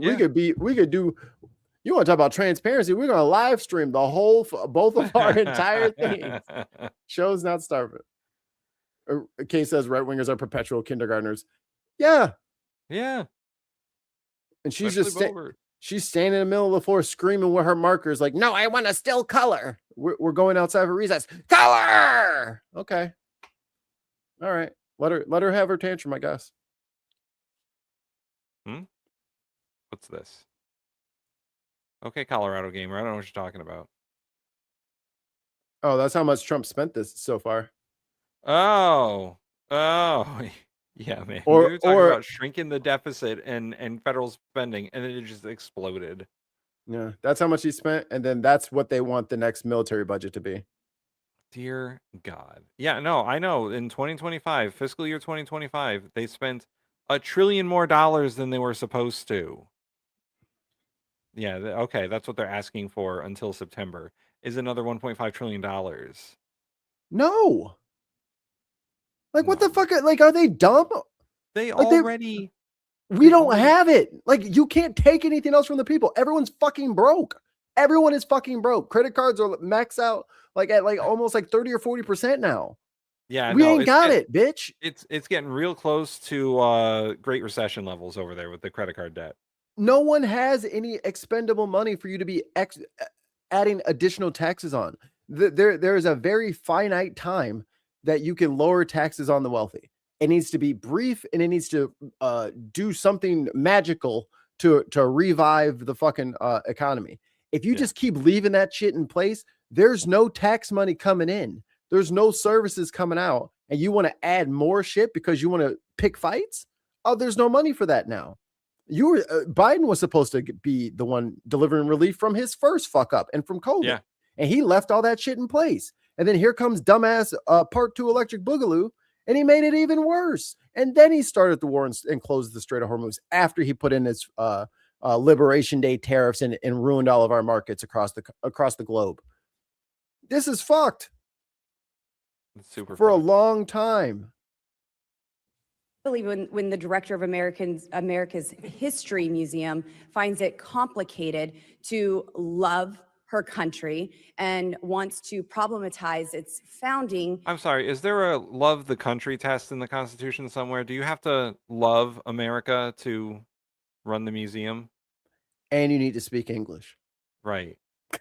Was that mentioned? I mean, we went through the whole Constitution. You can go. And you need to be a Christian, but not the bad kind. The good kind. Looking at you, Mormons. Why don't you love the country? And you're running the museum about the country? Why don't you love the country? She already said she did unconditionally. I know, right? The fuck? If she would have better zings if she actually listened to what the other person was saying. I know. Crazy. Of her country and wants to problematize its founding.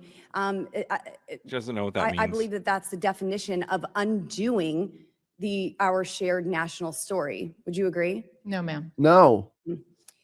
Your museum has minimized Good one. or contextualized. Good one, the Bobert. founders, 45 primarily second build through up for slavery no. and exclusion while elevating narratives of conquest, systematic injustice, and resistance. Is there any version of the American founding you consider worthy of uncomplicated celebration, or is the entire project irredeemably tainted by your view? Ooh, no, sorry. That was the wrong question. Actually, what you meant to say was, do you love America? And if not, why? Why did you start hating America? Why do you hate all Americans? Is there a reason why you hate Americans more than everyone else? That's what I'm getting from your speech, ma'am. So you specifically hate Americans and women. So to distill her question into something less fucking word salad is there a part of American history that you want to celebrate that isn't tainted by shit that America has done throughout history? No. No. We were getting there, and then you guys pulled the bus over. It's the same question that we've been asking Republicans for the last 10 years is, when was America great? Pick a time period. Tell me. It was the first time that in my recollection, I've thought about it recently. Then that's when. And they're always like, oh, what about like the 1950s? Oh, you mean during Jim Crow? Yeah. Back in segregation. Back when the blacks were beaten and they stayed off the sidewalk when we came up, and we could spit in their face and pour hot coffee on them, and we could treat them however they wanted, and they just had to take it. Yeah. Yeah, those days are fucking over. You try that shit now, bitch, we're all going to jail, or we're all going to hospital, or we're all going in a morgue. What you want to do? And then Them days is over. They'll say, oh, the founding of the country. Oh, so when the framers of the Constitution decided that slavery would be legal in this country. And they would beat your uppity woman ass for even daring to speak. Right. And women and people who didn't own land weren't allowed to vote. So what's that? What's that? The woman has a period. She's a witch. Burn her at the stake. Is that when you were talking about that founding? I don't remember that happening in the hood. Motherfuckers was just lighting girls on their menstrual cycle on fire. I don't remember that happening. So this is the long way of saying history's complicated. And you can't just fucking cherry pick things that you like in history without understanding the ramifications of what happened. So do you understand, young lady, that by not cherry picking only the good things, you hate America? Right. It's okay to say that America did bad shit. We do bad shit all the time. We're currently doing bad shit. We're doing it right now. Yeah. Apparently we're trying to nuke Iran. I don't know what's going on there, but Christie's usually up on the news. So, America does bad shit. We've done it the entire time. And get over it. I think sorry to cut you off. I think the most important thing about history is descriptive, not prescriptive. Right. So it describes all of the other attempts at, all of these different countries and all these different peoples trying to work together and all of the failures. So it is more or less a roadmap for the shit that we can definitely not try because that shit is proven not to work. Right. It is unbelievable to me how much history is just vanished from the brains of the populace. Like, they don't understand World War II. Nope. Like, they don't get that Russia was on our team. Russia took the most Right. losses. Like, they still think, yeah, and you know, our enemy, Russia, like, no. Well, Italy was on our side. No. Spain was on. No. Like, they don't know what the teams were. So Spain they was argue having about a whole fucking thing, man. Yeah, they had some other shit. Franco was doing all kinds of shit.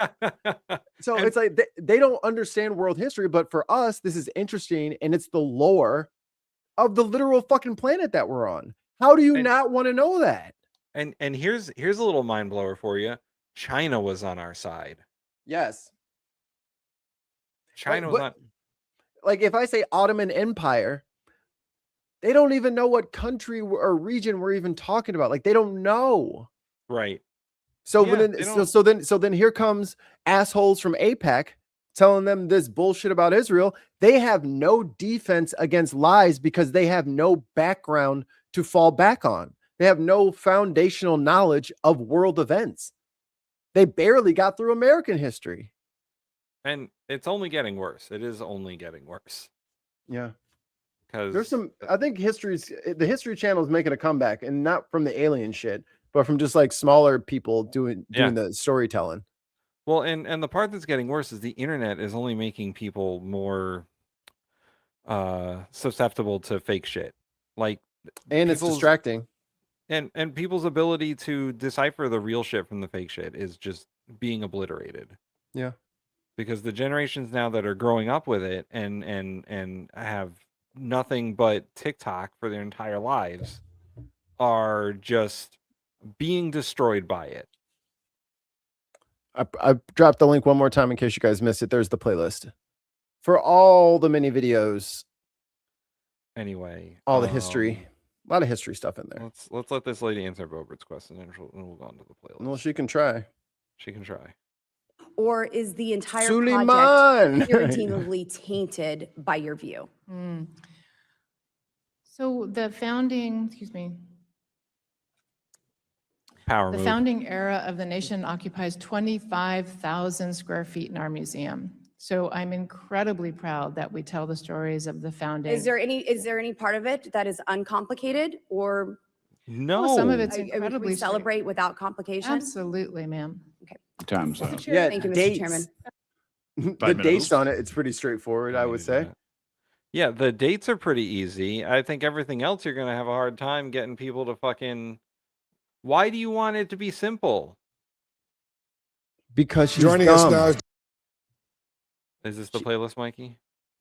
I think I played that stuff already. I'm gonna take over here. I'm gonna take over. So now, since we're already fired up, actually, can I get a drink first? I want to get a drink. Sure. Can we take 30 seconds? Sure. Talk to the people. I'll be right back. Hi, and welcome to the Bin Podcast.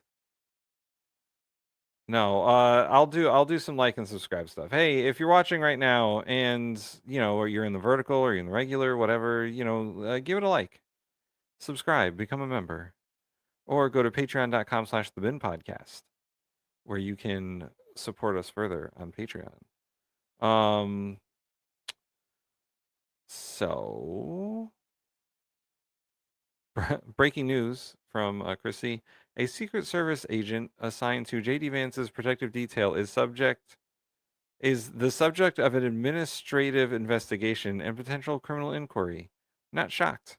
Trump's fucking teleprompter guy is the subject of criminal inquiry for trading on fucking Polymarket because he was betting on things that he knew Trump would say.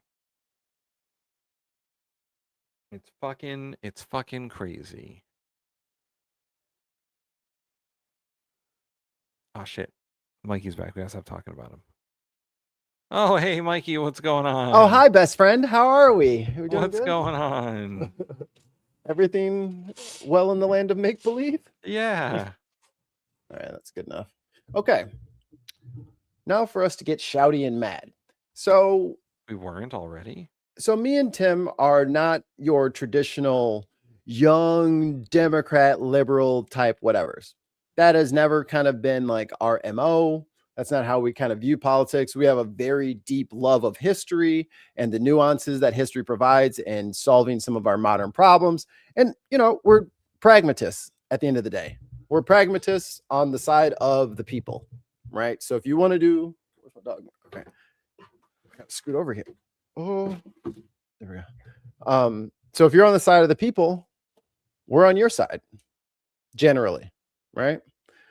I find it very insulting when people who have found a very comfortable lane of corporate democratism and general liberal nothingness and not standing up for anything, and probably, hate to say it, sue me if you want to, probably one of the greatest grifters on the Democratic side is David Pakman. And he's not the only one. There's a bunch of yous out there that just grifters on the Democrat side for sure. Oh yeah. Don't actually stand for anything. Don't actually give a shit about anything. Always have a new book, a new shirt, a new something to sell. Some of them come from what was it called? Fuck, man. The Cenk Uygur and all that stuff. Oh, TYT? Yeah, some of them come from TYT. Yeah. And I get that, like, this online landscape, like the Serengeti Plains, that is YouTube, and then like the very the elephant graveyard that is like YouTube politics, right? Like there's not a lot to eat. It's very the food is very scarce, the competition is very intense. But don't forget, this is the guy who had Chorus. Remember him, right? And Brian Tyler Cohen, and they had their secret little collective of online creators, and they were setting things up so that they would have a nice little nest egg where I think the creators were getting like, what was it, like 8,000 a month or something like that. So they were giving these guys salaries to make content, but they wanted you to follow a certain set of rules. And then you don't talk about the group, but then you talk to all of the DNC people, you get to talk to Congress people, but you just, just don't talk to other people outside of the group and don't mention the group. This shit leaks. They acted like they didn't know what the fuck anybody was talking about. They acted like, and then Brian Tyler Cohen was like, it's perfectly fine for us to do this. And then he's like, I don't even know what IPAC. What's this AI pack you're talking about? AI pack? A pack for AI? I don't even know what that. So he already played stupid, like he doesn't understand what's going on. That's a long runway for me to land the plane, but I did it for a reason. He likes airplanes. Now I love them. Now that the DSA is actually winning some races, won't the jackals come out of nowhere? So let's give Mr. Pakman. We're not going to send him an email or a comment like he's going to lead off with, but we're gonna answer him. Tim hasn't seen this, by the way. I have not seen this. I do not watch this show. Disease that destroyed the Republican Party. Oh, wait, we go back. There we go. Sign up now at David before you send me hate mail. You know when it starts that way, it's going to be good. Listen, the clearly for content. Democratic Party is showing the early signs of the same disease that destroyed the Republican Party. Ooh, sorry, wrong. I've got so many friends on the left texting me and saying, David, we're not going to allow the same thing to happen on the left that Trump did to MAGA. That Trump and MAGA did to Republicans, are we? He can't even get his argument out before it fucks up. So, all right. I see where he's going, and it's not good. Republicans back in 2010, their leaders laughed at the Tea Party. Conspiracy theorists, they're far-right internet trolls, they're not going to do anything. And then the Tea Party took over local organizations, threatened primaries, built their own media universe, and eventually were part of a process that they astroturfed. None of this shit is like his recounting of history. Even recent history is dead ass wrong. He's our age. Right. You were there, dude. We were there. We're all of we're about teenagers or early 20s, but we remember. No, 2010, we were all adults. Here's the fast and dirty real story of the Tea Party. The Tea Party was formed as a response to the Obama presidency. Correct. And they started out as a bunch of small groups of people that got together and protested. And then they got hijacked by wealthy Republican donors who were like, oh, I'll buy myself a political party. That'll be fun. And then they started pouring all this money into the Tea Party. Some of them got elected. Ted Cruz, as an example. Yep. Some of them flamed out spectacularly. Walsh from Chicago. Yeah. And God, what was her name? There was a crazy Tea Party lady who she got into Congress, had a couple of terms, and was just gone. And like most of these guys Sarah Palin. Most of these guys washed out. And then when I assume what he's going to talk about is how the Tea Party was subsumed by MAGA, that never happened. In fact, those guys fucking hated each other. Correct. Ted Cruz hates Donald Trump. To this day. Marco Rubio hates Donald Trump. He even put the shoes on. But he did remove Marco Rubio's spine surgically. In front of everyone. So if he says that the Tea Party was just taken in by the MAGA and became MAGA, that's not what happened. They fucking hated each other. The Tea Party were the never Trumpers. But hey, don't worry. He's got a whole primaries. All of this is leading into his grand conspiracy, which he hasn't revealed yet. Built their own media universe. And eventually he has to mistell the history so that his background lines up perfectly with his next point. We're part of a process that gave us Donald Trump. The left and Democrats can't make the same mistake. There is a small group of far left extremists gaining influence inside youth groups and party organizations because they spend all day online organizing and enforcing ideological purity. Yeah, they need to be working in the mines like me. Like me, David Packman. They should be picking up big old pallets of metal. Isn't he chronically online? What the fuck is he talking about? Pot meat kettle. Shut the fuck up. And attacking anyone who disagrees. Now, let me be very clear. I am not talking about people who want Medicare for all and affordable housing. I want all that stuff. I'm with all that stuff. I'm a social democrat in the style of Northern Europe. Of course I want those things. Real quick. I guess an update on the Tate news. Trump will not stop the extradition. Oh, bro, you backed the wrong horse on that one. Come on, Baron. Baron, tell him. Oh my God. See? Baron, you told us it was safe to come here, Baron. See? He will fucking drop you like a bad habit if you're weighing him down. He has no friends and no loyalty. He does not remember who Andrew Tate is. Nope, he doesn't even care. You got to get all that shit in writing beforehand. You know the Mad King can't remember shit.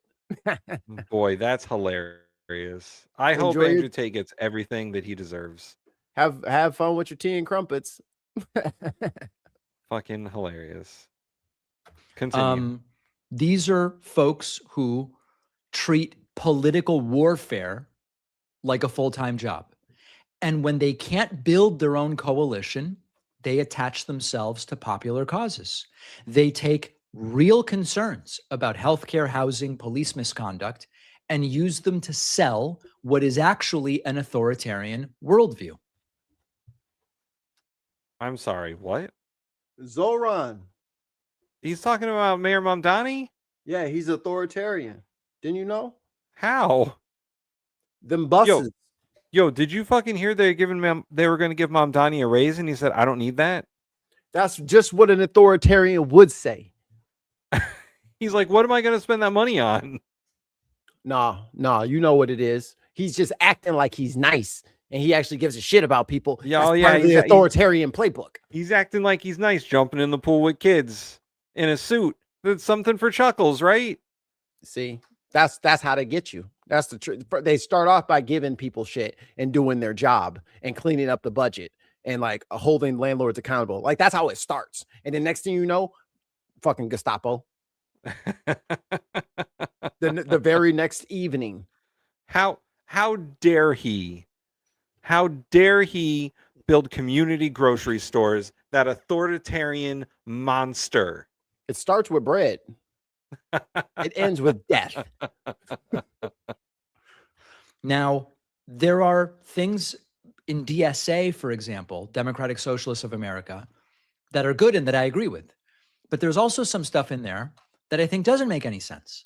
I saw their new platform promises a country where you have no debt, you pay no, it doesn't. Pay no rent, no mortgage. No, it doesn't. You receive publicly funded housing. DSA platform. Hold on. Because I've been in and out of the DSA for a few years now. So what is their new platform?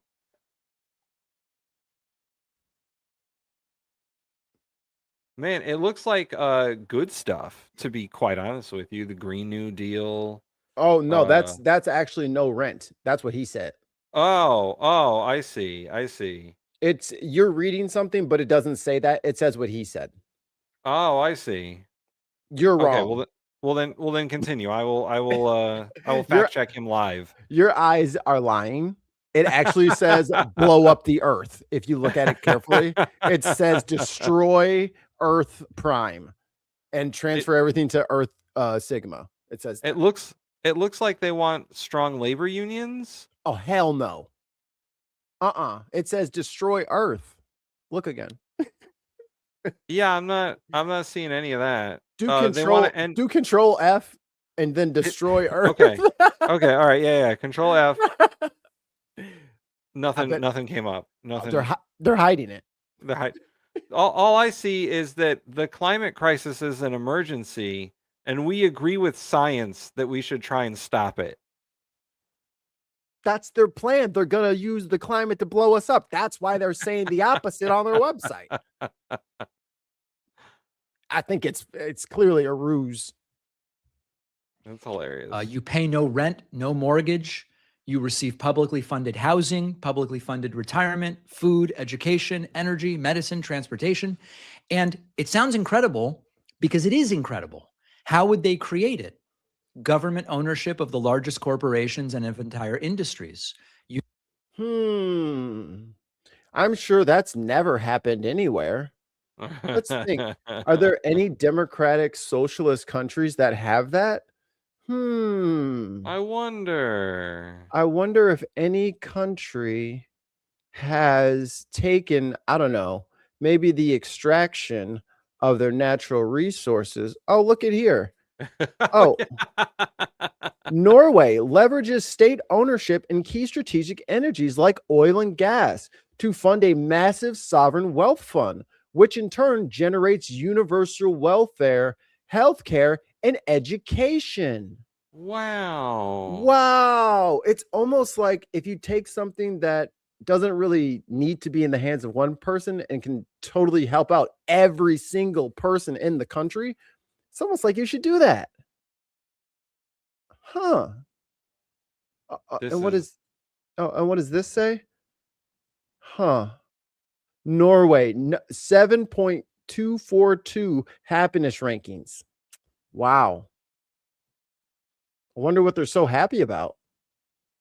I like this one. He's also got this completely backwards. The DSA isn't slowly hijacking the Dems. The Dems are diluting and co-opting the DSA. Correct. Universal rent control, abolishing police and prisons, and abolishing the Senate, and replacing our political. Don't you see that on the website, Tim? No, I'm on the website right now. I don't see any of that. Here, you want to share screen? Let's pull it up. Here, I'll share screen. Hold on. Since Mr. Pac-Man wants to fucking lie all the fucking time. This is the DSA of America's website. Motherfucker has a fucking whole wallet full of fucking DNC money, which was so everyone can see. And then they wouldn't actually show what the fucking what their funding was on that chorus thing. They kept it to themselves. It was filled with shadow money. Here's their campaign priorities right here. Is on the front homepage. Talk about Bernie Sanders and run for local and state offices. Oh, here we go. A strong labor movement. Capitalism pits us against each other, Oh, see, this is terrorism. And workplaces are fundamentally authoritarian unless workers can self-organize and build collective power. Oh no. That means they want to undo the economy, right? They want to just seize the means of production. It is why the capitalists as a class constantly promote narratives about unions that frame them as unnecessary, undemocratic, or inefficient. We know better, and we're here to build. They want to build better unions. What's wrong with that? No, they're bad. All right. We'll try the Green New Deal stuff. The climate crisis is an emergency, and we agree with scientists. Meanwhile, inequality is already out of control, and we want the Green New Deal. I mean, where is it, David? Yeah. And here, go. Statements. What's up at the top? What's up at the top? We'll go all the way to the top. Oh, here we go. Do you want to know about us? Okay, yeah. Let's do. Let's do the first one. What is democratic socialism? Is that what we were on? No, we were on the homepage. That was the homepage. Okay. So, it talks about capitalism as a system designed to exploit workers for profit, and we must replace it with democratic socialism, a system where ordinary people have a real voice in their workplaces, neighborhoods, and society. I'm not seeing the part where it says destroy the earth. Or free rent. I don't see free rent on here at all. We want a democracy that creates a space for all of us to flourish, not just survive, and answers the fundamental questions of our lives with input of all.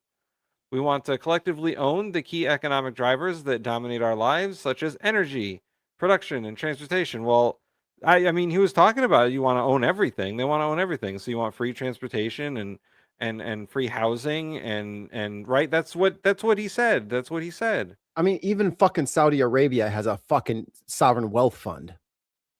We're the only ones that are just like, I think those 4 guys get to keep all the money from oil. And here, this is where he got some of that stuff. Maybe we want to win radical reforms like single payer Medicare for all, defunding the police. They want to defund the police, Mikey. Yeah, because they don't need to show up to everything. So defund the police and hire people to deal with mental health issues. Because an angry guy with a gun is not the guy who needs to show up to a person in crisis. Well, they also want to do something called refunding communities. How dare them? How dare they? And then, how dare the? Oh, I get it. So you're defunding the police, refunding communities. Yeah. Exactly. Instead of putting in 10 more cops, why don't you build a fucking park so the kids have something to do and they're not causing trouble? Get a little league system going over there. You know. See, I think this is the authoritarian part here. Transition to a freer, more just life. No, hell no. No freedom, no just. Can't have it. And here's the last part here. We want a democracy powered by everyday people. The capitalist class tells us we are powerless, but together we can take back control. That's a very totalitarian message from them. How many millions are you worth, David? How many AI pack monies have you gotten, David? Yeah. You worry about your bills ever? Or are those checks coming in pretty steady? Ooh, I found their political platform. Some of these ideas are reasonable to a degree. For example, I support universal health care, and I've talked about 4 or 5 ways that we could get to it. I want affordable housing, and I've done a dozen interviews with housing experts on what would and wouldn't work. Is he an abundance Democrat? Yes, that's who he talked to. And I smelled shit all over them from rip. They want to build fucking garages for people to live in. Like Japan. Like, no, motherfucker. How about we get these fucking landlords under control? We already have plenty of fucking housing. Yeah, there is enough housing. We have more vacancies than people looking for them. Right. So why don't we just fucking free up those houses for people to live in? If everybody needs to go up a rung on the ladder, that's fine, whatever. But this is stupid. Get us there. I support progressive taxation. We need to collect more taxes from the very rich. Voting. What way to go out on a fucking ledge? Rights have been hurt in this country. We need police reform. So there's elements of this that are great, and any social democrat like me will tell you we got to do that. I thought you said we don't do that. I thought also he said he's a social democrat. Then why is he yelling at the DSA? But you bundle it together. I'm not a democratic socialist. I'm a socialist democrat. Oh, I see. There's no difference. He's a fucking a difference without a distinction. Yeah. And this fantasy in which capitalism, private industry, and major parts of the government simply disappear, most Americans don't want that. But you support universal health care, which would get rid of all health insurance, which is a large segment of the and like so you believe in the same fantasies the sentence previous. Most Americans understand that there is no way that you could impose that without extraordinary authoritarianism. My one hesitation. Hey, Tim, what happens if you don't pay taxes? You go to jail or become president. One of those two things. Or both. Wouldn't you say that's authoritarianism to put me in jail? Yes. Yeah. Every fucking democracy, like the state has the monopoly on violence. That's the point. That's why it's enforced. That's how it's set up, dude. What are you talking about? They're going to force people to pay more money. Yeah, you just said you wanted that. And now you're saying the government forcing people to do things is bad. Well, if you want the thieves to keep everything, then just say so. Just say so. Don't act like, oh, it's a government overreach to come after people for robbing the people blind. So, Mikey, I have here the actual. This is the platform page. This is their program. Now, I think where he's getting all this from is they propose a hypothetical scenario. Imagine taking a day off from work in the future without capitalism. Okay. It might feel as badly needed as it does now. You enjoy your work. It's interesting to you, and you're trained for it. You work as much as you are able to and no more than needed. You control your own labor, and you see it's going to good use. It's not just to pay the bills. Speaking of bills, you don't really need to have them anymore. Hell yeah. You have no debt, no health insurance, no need to pay mortgages or have a landlord because comfortable housing is a human right. I'm with it. Your retirement is publicly funded. Which it mostly is already. Food, education, energy, medicine, and transportation are not-for-profit businesses. Yes. Because they are common goods and utilities. Every other country does this shit.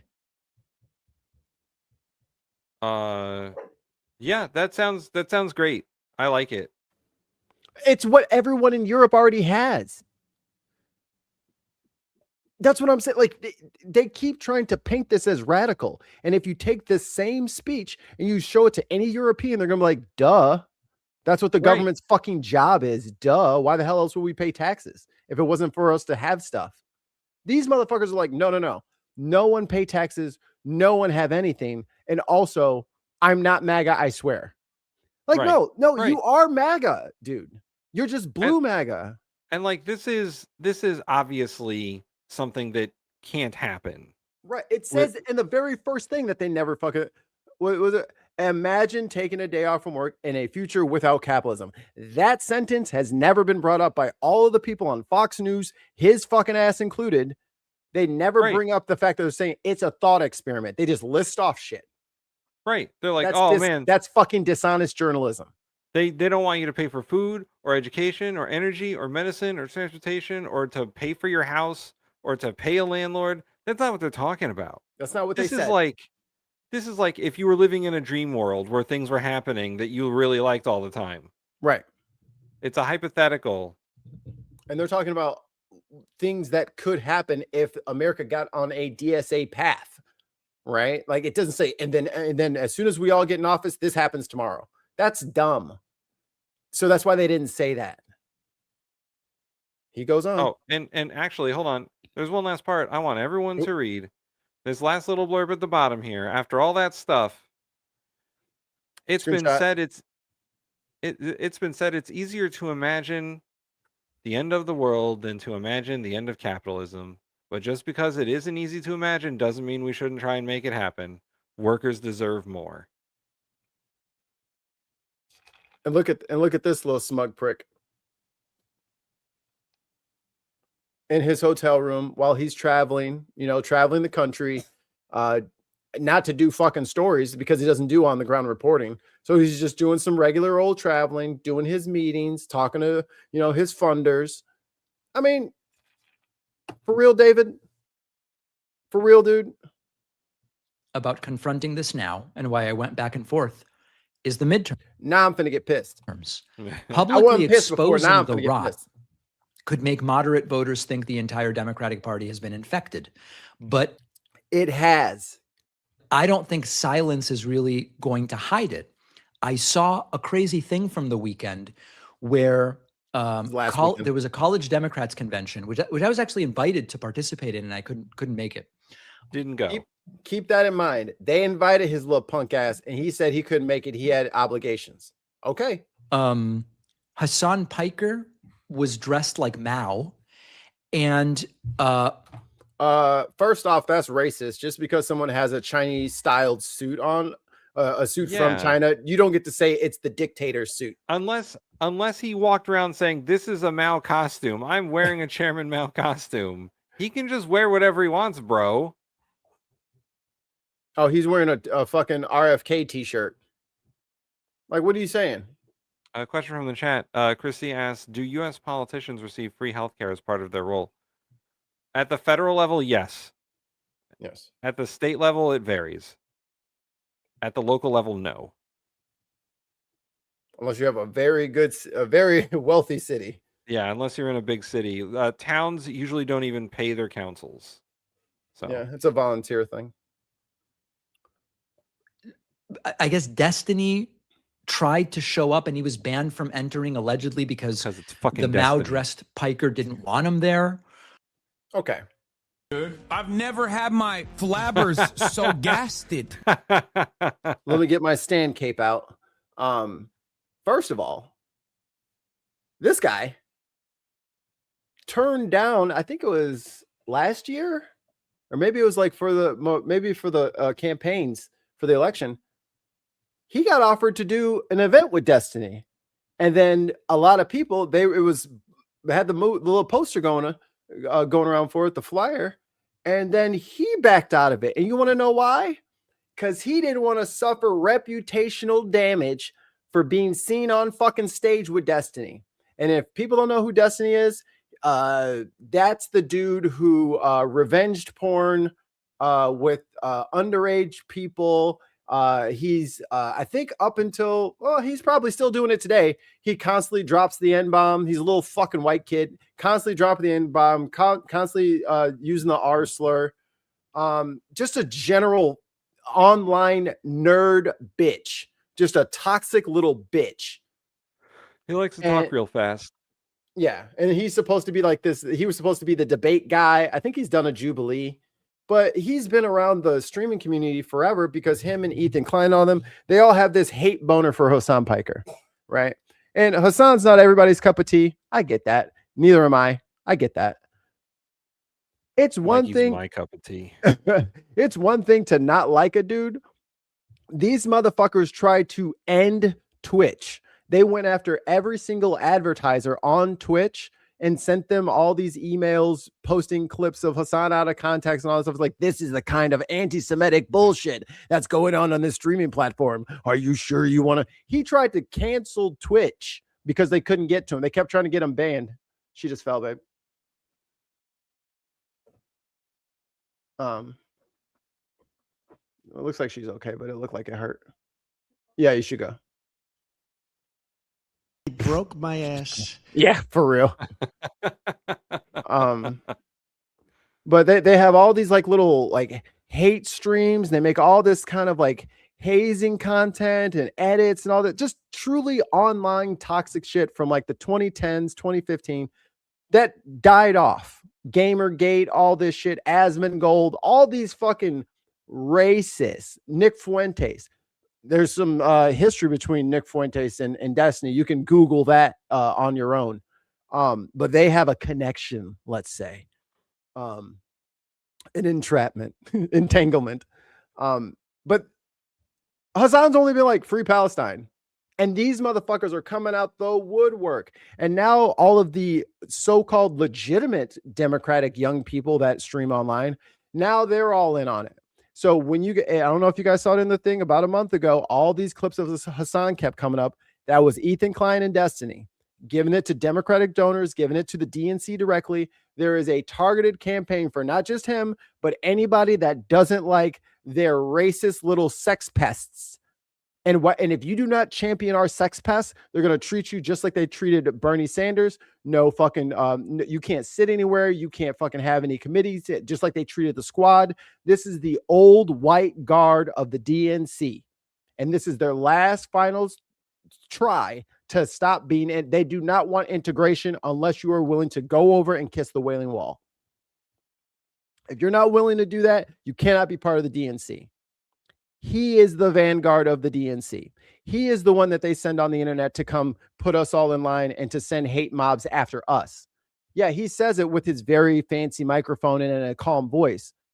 But don't forget, this motherfucker's already called everyone who believes that, you know, you shouldn't just give money to a genocide and everybody deserves a little bit better of a shot here stateside. If you believe that, you are a terrorist to him because MAGA thinks you're a terrorist. So they are going to side with MAGA and the Republicans to try to get rid of progressive thought in the DNC and in this country. So when something happens to one of us, do not let this bitch forget it. God damn it. Republicans are going to put these clips everywhere. Like people seem crazy when they see this stuff. And they also see you bitching about us and infighting. And they are going to abolish the police and abolish borders and abolish prisons and play them on a loop for 6 months. I didn't see abolish. If I were an app. Yeah, because they're making shit up to make them look bad. And they're also taking clips of people saying things and saying that's what the whole DSA thinks. Right. Average voter with no knowledge of these online personalities, which most of these people are. Most people don't follow this sort of thing. They're busy living their lives and working and doing all this stuff. If I were an average voter with no knowledge of these online personalities, I would find these images and a lot of this stuff very alarming. So as I said last week, and so many of you agreed with me, Democrats must act now and intelligently. The centrist don't really do anything, make very milquetoast fringe suggestions that you don't even really push for. Not working, okay? This other thing of like end everything, it's a sort of destructive accelerationism. What the fuck is he talking about? Like, he's like, oh, well, you can't trust the moderates because they're too fucking bland, but also you can't go too far to the left. That would be crazy too. So do nothing. Just buy my book. Yeah, just listen to him and I guess do the things he wants. I mean, everyone's in that race, bro. Everyone's trying to fight that fight. All the fucking podcasts out there are like, oh yeah, you should listen to me, not these other fucking chuckle guys. Like, I get that he's trying to sell shit. I get that he's trying to sell him and his platform and a book or whatever. But dude, don't be like, yeah, but Hassan Piker, like, we can't trust that guy, right? Oh, I missed. I've never had my flabbers so gasted. Oh, I missed. God damn it. That's also not going to work. So I think that what we need here are no apologetics for dictatorship, no apologetics for authoritarianism. So you guys did a primary. You didn't just select Kamala? Right. You didn't sit there and lie about Biden's fucking health conditions this entire time. You didn't sit there after that fucking debate and make 10 videos about how great he is. You didn't lie about how great the economy was for the regular person. You're fucking state media, but you're state media for a state that doesn't exist. You're state media for an admin that lost. That got his ass handed to it by a fucking convicted rapist. He's being disingenuous, or perhaps even disingenuous. That's right. It's like, dude, you are what you're complaining about. Right. You're that guy. Nothing. You're the nothing that doesn't work. It's you.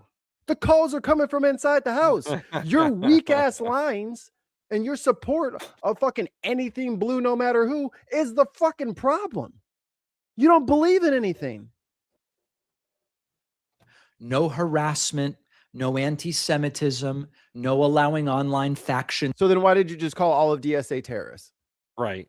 To decide which liberals may enter the room. You know, what would I even have been allowed at that college Democrats thing? You told them, no, you're too busy. Right. So You they told called them Hassan, no. and now you got a little fucking thing up your ass. Also, they're college Democrats. They're going to be up to their eyeballs in fucking political theory anyway. Like you're gonna go there and expect them to be like regular fucking old ass Democrats who are moderate Plumbers. on everything. Yeah. Plumbers who don't give a shit. Right. I just want to root for their team and their taxes to go down. They don't They're give a fuck. college students. They're pissed about everything. Correct. And they should be. They invited me months ago. And you didn't I don't know. show I mean, up. I couldn't go, so we didn't find out. So the fact that you couldn't go because you're too fucking busy and they weren't paying you enough fucking money to break your schedule. Wait, so is his argument, well, what if they didn't allow me to go? I mean, they did allow me to go, but I couldn't. But what if they didn't? But what if they did invite me and I couldn't go? But they fucking did, bro. So you can't be like, what if they didn't invite me? They did invite you. They wanted you to come, and you told them you were too busy. we just need normal people to participate, join local committees. They don't. So you motherfuckers showing up in all those primaries, you're not fucking normal. He's normal, not you. Not you. There's an entire social science created around trying to get normal people to do that. And guess what? They still fucking don't. So I don't know what to tell you, bro. Normal people don't engage in politics except to vote once every 4 years. Right.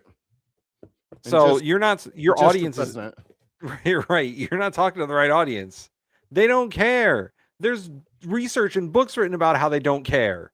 They just don't care. So if you want regular motherfuckers to come out and vote, you better come up with something new instead of we just need to get them to be involved in the community. They don't want to. They want to be on TikTok. No, it's his fault. No, it's his fault.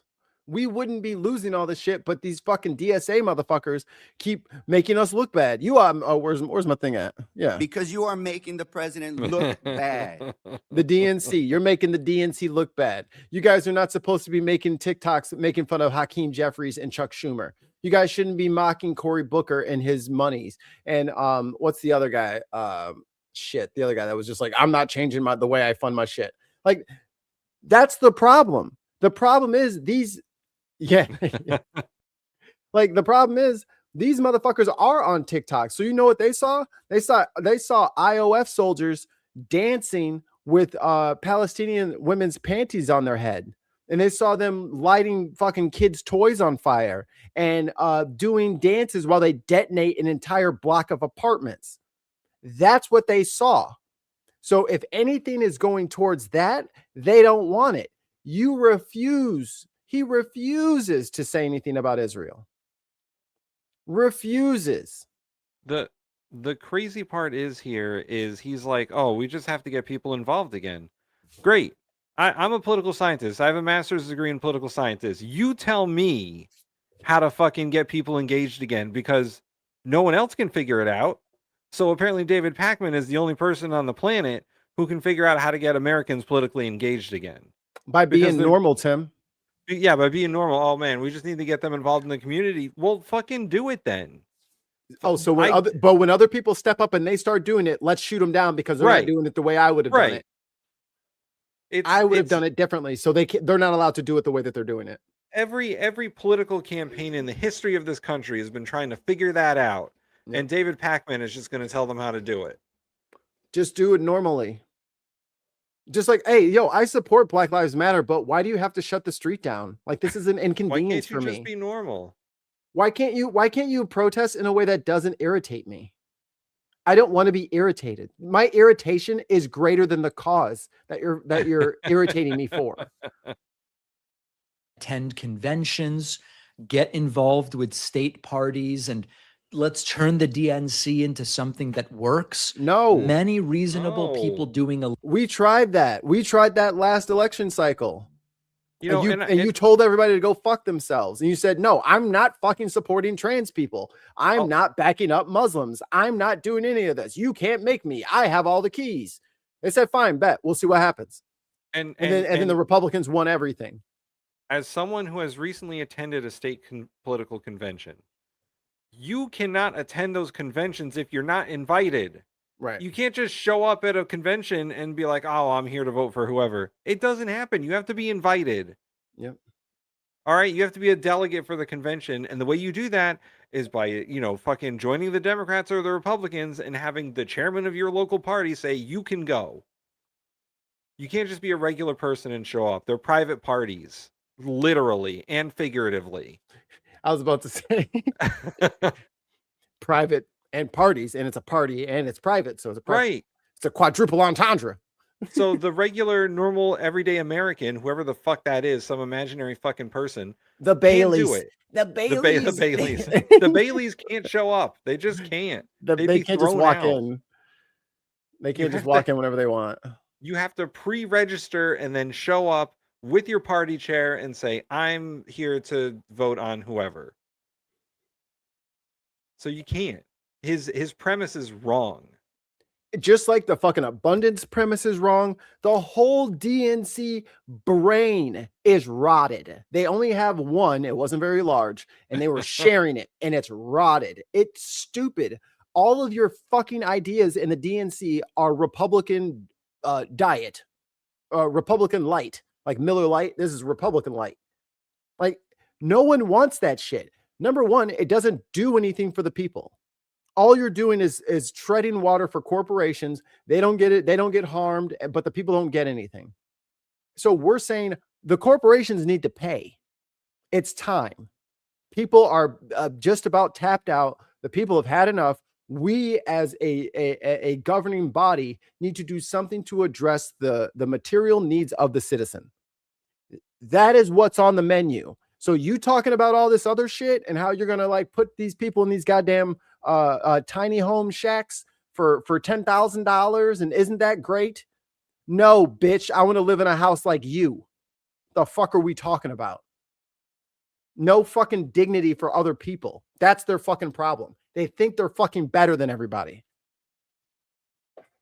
And I'm not even going to say it's a California Democrat thing, but it's definitely a DNC thing. They think they're fucking better than everybody. That's why everybody fucking hates you.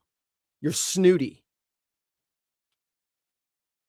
And your arms are really hairy. Little can defeat both the centrist do-nothings and the hardcore extremists who would get nothing done. If we win, how do we get nothing done? Right. The only way we get nothing done is if you motherfuckers jam your foot on the brake like you always do. Don't forget, everybody, the DNC and Joe Biden promised us the Build Back Better plan, remember? And then guess what they did? They rug pulled that shit. And here's what always happens, and you can talk to any like philosopher of like power theory and stuff like that and conflict theory.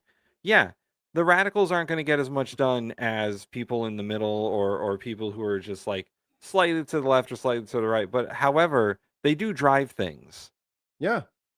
And they will moderate because they always do. Because once you sit in Congress or whatever, you're going to have to deal with the power structure of Congress. That's what happened to AOC. That's what happened to all of them. You'll lose some momentum for sure. Right. But you got to have momentum to bust through the gate in the first place. Look at Mamdani in New York. Yep. Is he doing absolutely everything he promised? No, he's doing what he can get done. Right. And it's more than we thought it was going to be. Everyone thought it would be at least 2 years before he got anything on that list taken care of, and he's already halfway fucking done with it. Right. Well, I mean, hell, I'm sure everyone who voted for him in New York City was like, yeah, sure, buddy, you're going to balance the budget. Whatever.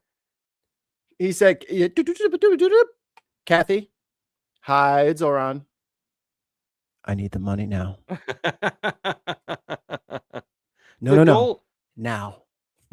I think the explicit goal of anyone who is, let's put them on the fringes, is not to get all of their agenda accomplished. It's to get their agenda in the conversation. Right. push the ball forward.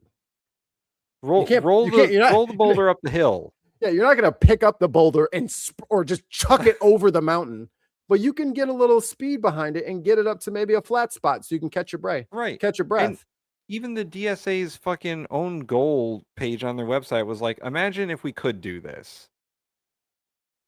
It wasn't, hey guys, this is what we're doing explicitly. We're doing this right now. It was, imagine if we could do this at some distant point in the future or in Dream World.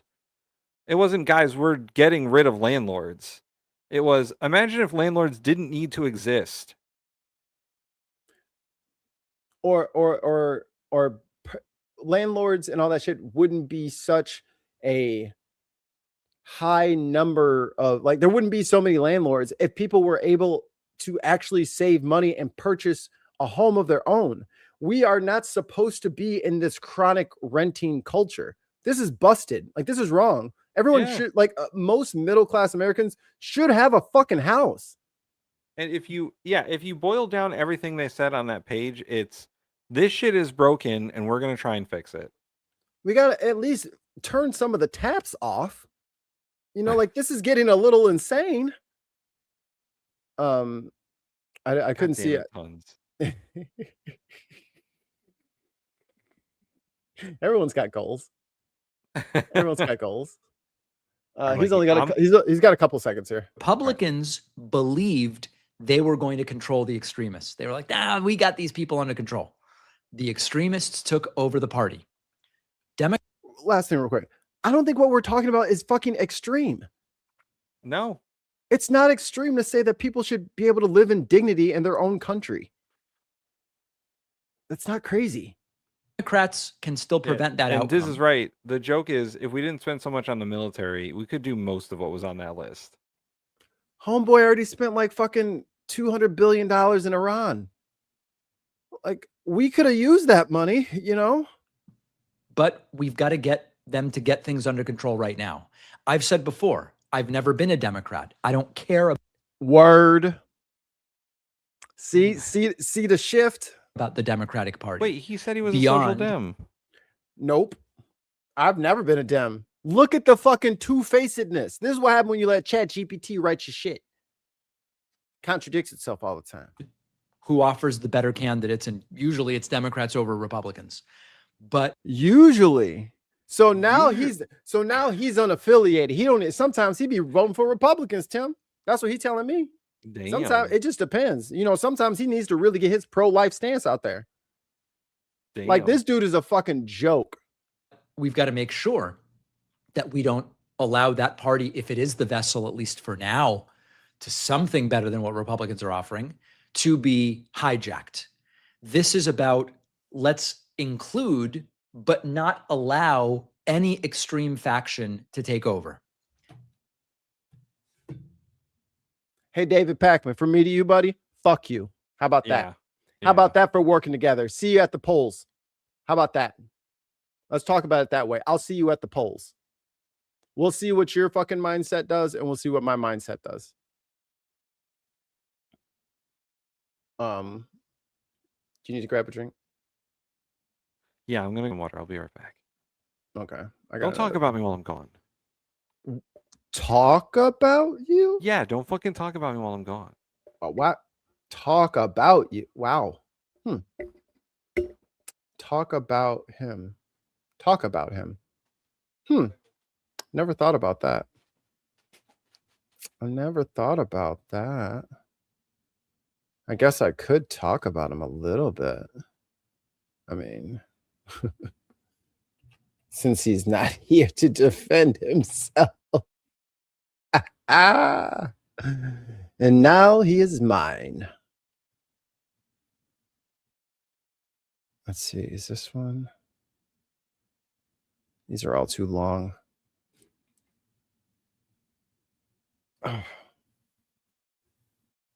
There's a lot of AI about this, but I don't really want to do that. Okay, the root is good.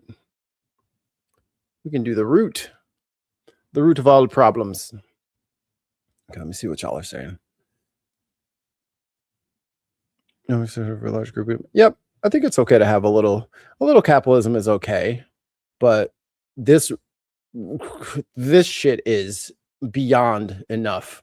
Like no one. Oh, see you later, Viper Scott. Oh, let me get the redirect going. Thanks for reminding me.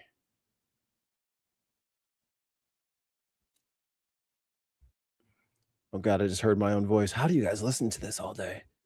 It's terrible. All right. First, switch accounts.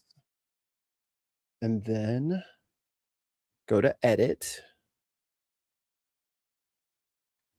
Customization. Redirect. Oop. Oop. Oop. Oop. Elite. Do I spell it wrong? I did. R-E. Oh, I added an extra E. Reagan Elite. Oh, I have to put it in the right column. Okay, I got it. And save. Switch. Live. Edit. Customization. Redirect. Boom. It is done. Ha ha. And I didn't need Tim's punk ass help. You know what I mean? Nobody wants help from him. He's unhelpful. Generally. For the most part. Unusable in most situations. Absolutely. Coming out. Coming out.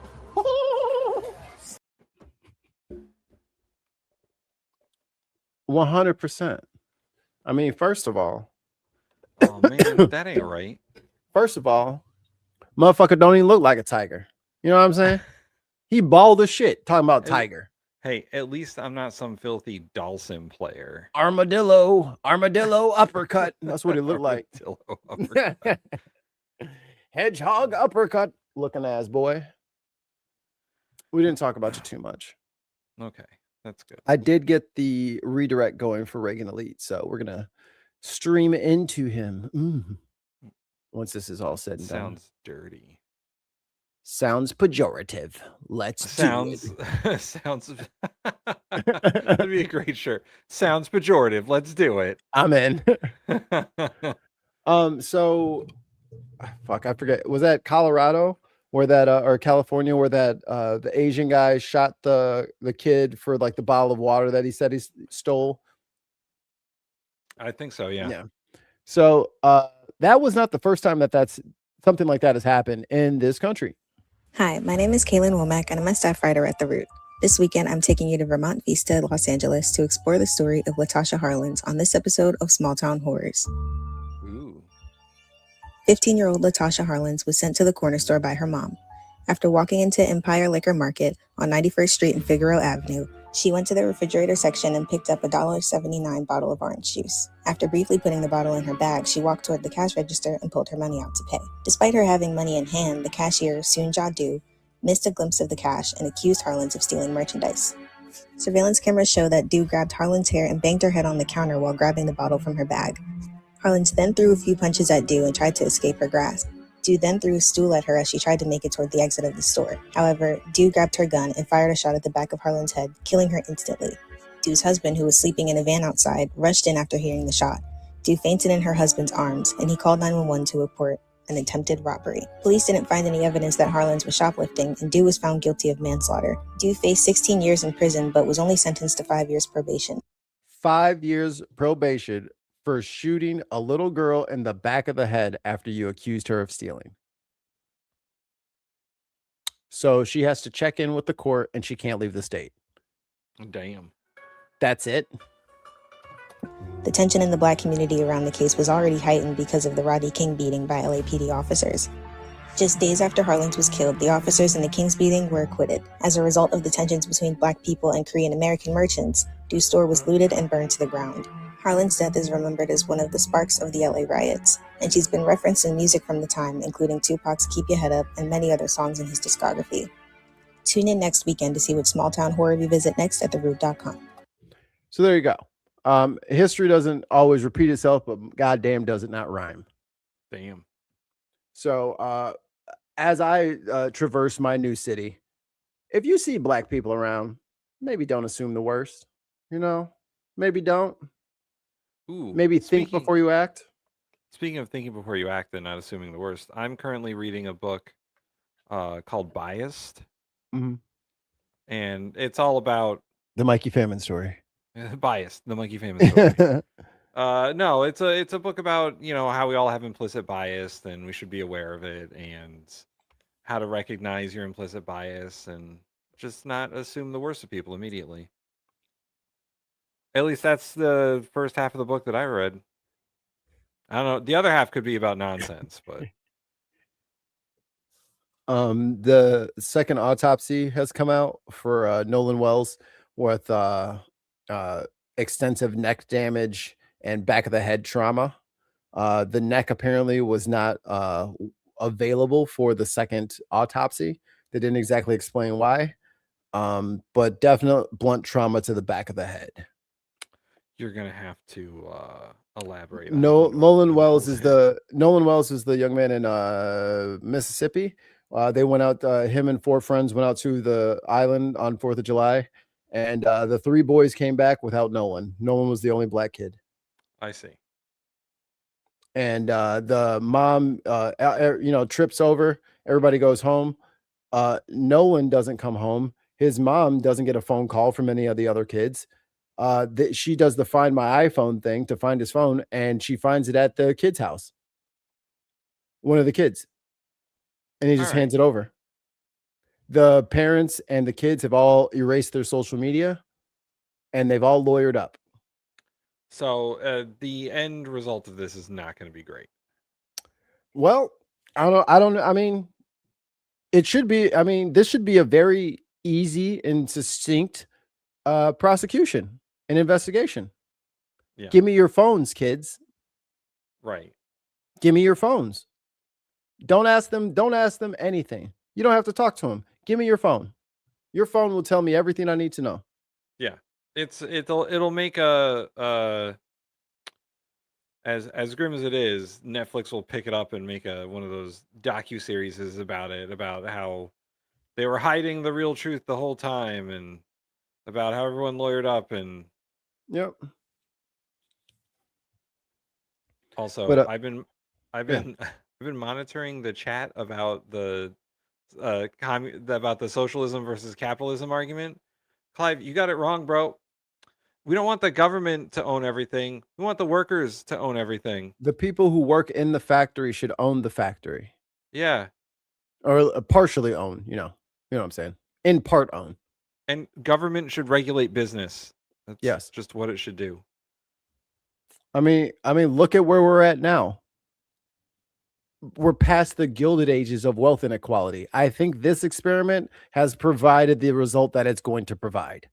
Yeah, the stock market crash is coming, guys. Yeah. AI's propping it up, but I don't know how much longer it'll last. No. It is this system that they're currently doing is so unsustainable. That that's why they're in the cash grab part. Like bro was just like, let me just get $10 billion off the taxpayer. Yeah. Like they're just like, that's how far down the capitalism death spiral we're in. The government is just stealing money in front of people, having press conferences about stealing money. And even when they were like, no, you can't do that, he's like, okay, how about $2 billion for me and my friends? Right. Can I at least get that? Can I at least get $2 billion for me and my friends? Hey, we'll let anyone sign up if you say that you've been wronged by the government. I mean, no one else is going to actually get a thing to actually, I mean, we're not going to actually look at their applications, but they are allowed to sign up. Unbelievable.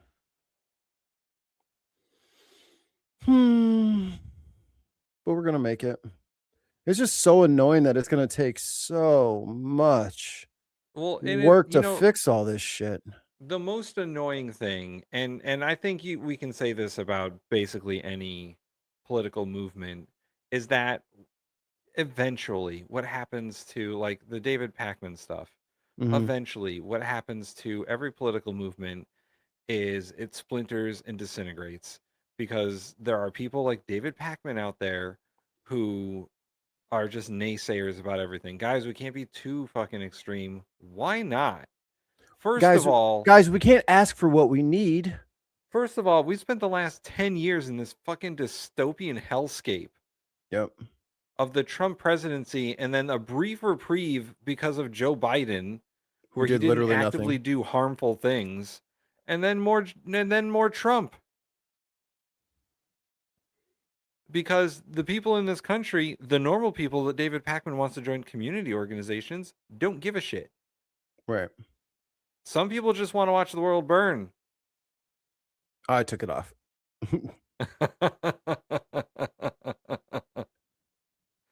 It's crazy to think that normal people are going to solve this, or like the average Joe American is going to solve this, because they're not gonna. They're distracted by everything else in life, including the fact they have to fucking pay for everything. I think one of the key pillars of the David Pakmans out there is they have to make politics this overly nebulous, overly complicated. You'll never understand. It's too complex. You'll never get. And what do we do on this show? No, hey, if you're in California and you live in this zip code, just call this number. Yeah. It's not that fucking complicated, guy. I don't have to buy your book. I don't have to fucking sell people on all these memberships and all this other bullshit. Think like a scientist. Think like a politician. Like, no, like you're a fucking grifter, homie. And that's the thing. They think I have a career now as a political commentator, so I need to maintain my career. Bitch, it ain't about our careers. It ain't about this channel. It ain't about your channel. It's about the people at the end of the day. Yeah. Because I'm telling you right now, if shit goes too far south and motherfuckers are in roving vans of fucking, armed motherfuckers looking for cans of food, there won't be any David Pakman show, or he won't have any fucking viewers. So you keep rooting for the downfall and you keep shitting on people who are winning because they're brown. All the brown people y'all got smoke for. Bernie, y'all had to just undercut him and cheat him. But everybody who's brown, you just say nasty shit about them. You just make shit up. Like fucking Nancy Pelosi accused Shahid Buttar back in, what was that, 2020? Yeah. He got 80,000 votes against her, and she ran a smear campaign saying that he was abusive to women. Right. Where have we seen that before? Well, I mean, on the other side of things, look what happened to Ben Shapiro, man. Yep.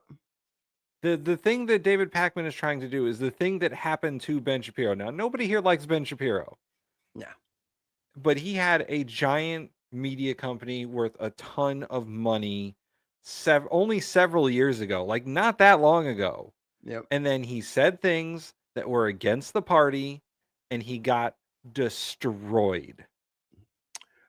We might have been misled in his popularity and the size of his audience in the beginning, because it's come sure. out that all of them have been botting. So all of those subs and all those views are mostly fake. So they use that money to make them look bigger, so in hopes to draw in people to actually replace the money that they were getting. But it never happened. But Ben Shapiro and David Pakman are not too dissimilar of people. They might as well be on the same team now. Because they want to be moderates against Trump. Right. And to be honest, their politics, while different, the way they're going about it is roughly the same. They need to team up. Hey, you heard it here first. Ben Shapiro, call David Pakman. He'll join Daily Wire. Guaranteed. Maybe he'll help you write a movie script. He'll I be know you your like social movies. dem on Daily Wire. There you go. He'll be your Anna Kasparian. Yeah, exactly. Because listen, what happened to Ben Shapiro is going to happen to David Pakman when the DNC stops liking what he says. The DNC is out of step with everyone in the country. not just Democrats, but Republicans hate them too. They are out of step. They have found their own little niche to switch. Like they have found their own little cool kids club outside of the playground. Fine. You guys have your own treehouse. You do your own thing. How come no one's coming here? Because you have no playground equipment. You have there's no fun. There's no snacks. You have nothing going for you over there except for the fact that you get to be exclusive. Well, if you want to be exclusive, you're not going to win an election.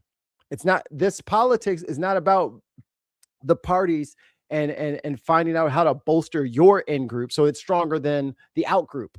That's not the point of this. The point is to fix our fucking streets and get us some goddamn healthcare so we can stop walking around with limps.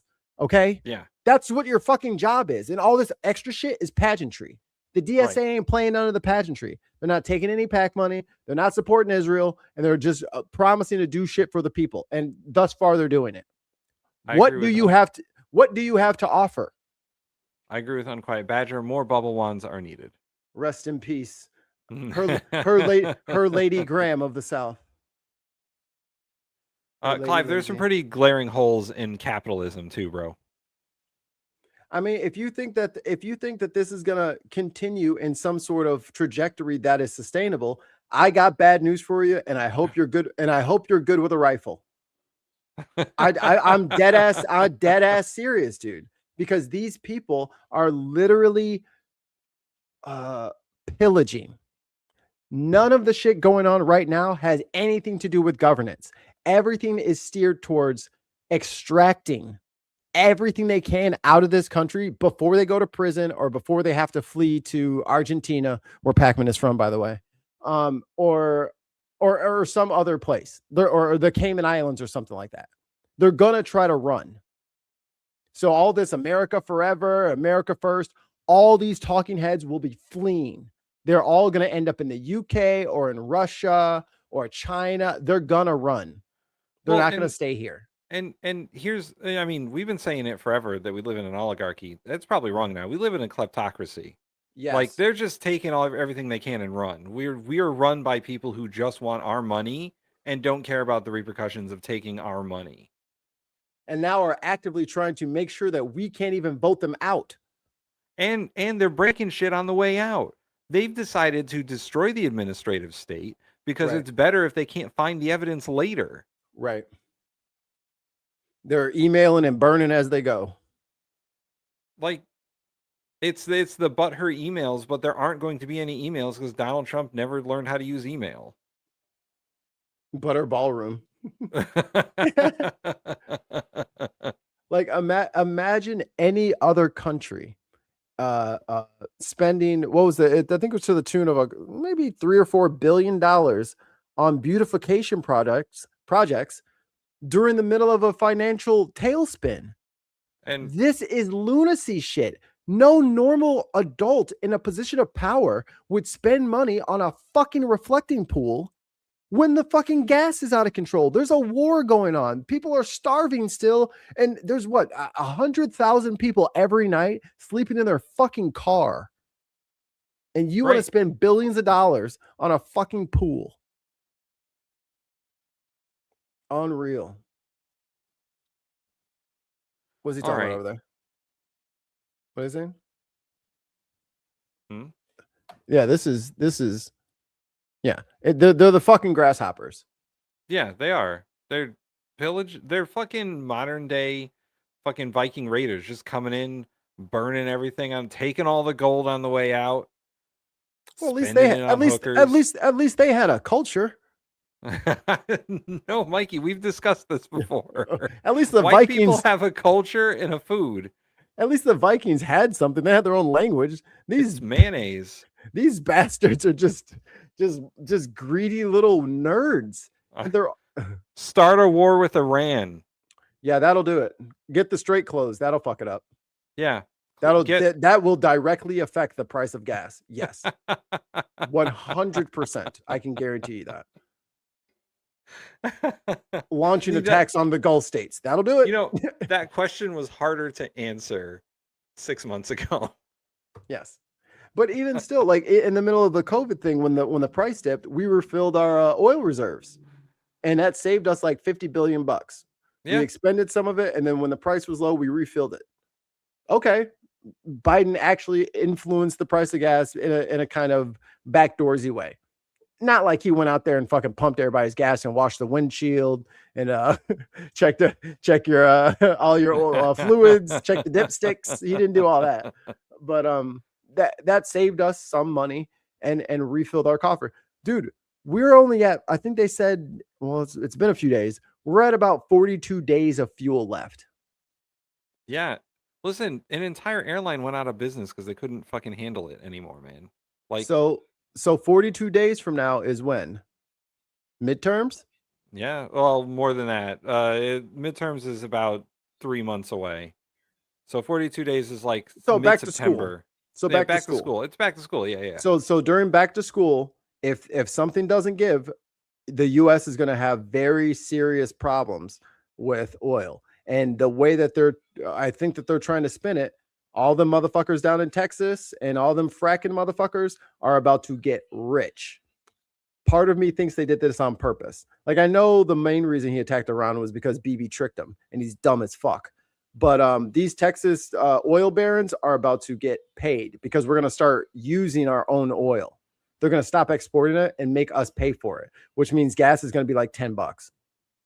We can't afford our own gas. I love how Clive is like, but what about at the local level? How can the president affect prices at the local level? I mean, yeah, he can start a war with Iran and mess up production, but what about taxes, domestic production, you name it? The president actually has a pretty good sway over the amount of oil this country has. He's the chief executive officer. Think of it, Clive, think of it like it was we ran this country like a business. I know it's a terrible metaphor that people use all the time, but think of it like he's the CEO. Think of it as a warehouse filled with paper products. And one of the employees was like, "You're not paying me enough not to do this." And he set it on fire. It would have been cheaper to pay me. It would have been cheaper to pay me. It would have been cheaper to pay me. As he's going aisle by aisle. Clive says it's a global commodity. That's his point. He said that's his point. So is orange juice. I think you're missing the point, Clive. I think you're so busy trying to make your point, you're missing the counterpoint, which nullifies your point. Global warming.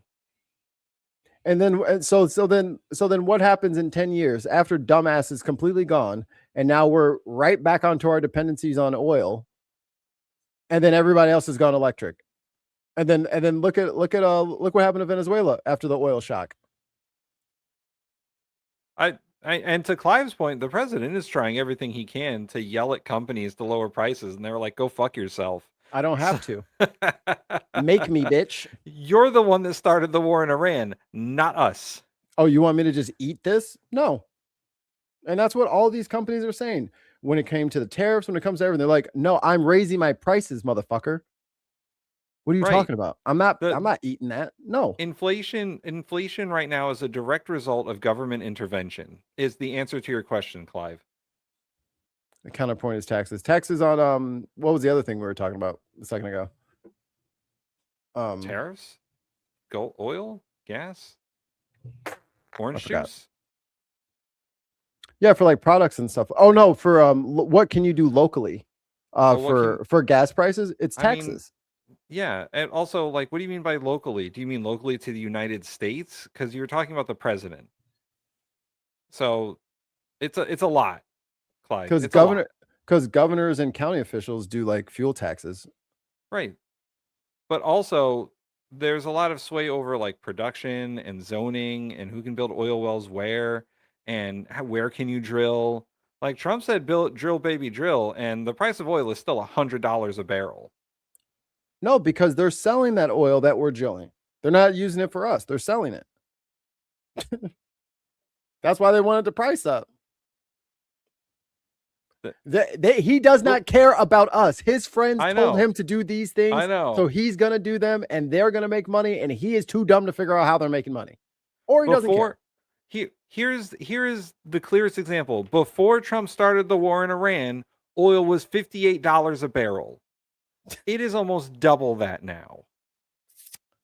But that's good It's for his I mean, friend, for it- his yeah, friends in the yeah. in the oil business. It's not for us, and he doesn't care how much punishment we have to endure while he's trying to freeze out Iran. He doesn't care. He's said it on camera about 50 fucking times now. He does not give a fuck if we all have to pay $15 a gallon for gas. He doesn't care. It's not important to him. The president's global and domestic policies have a direct effect on the price of oil. Yeah. His actions are directly influencing it. Just like, oh, well, the president doesn't stand at the border and take people in, but he also fires all the fucking judges that are immigration judges. So it's the same fucking Right. thing. You know, he doesn't have to do exactly what your words are saying that he needs to do. The effect is the same. So named actions and named deeds are less important than outcomes. Right. He tells the people that run the port authorities what the tariffs are on the goods coming in. Right. I mean, he's not supposed to do that, but he fucking does.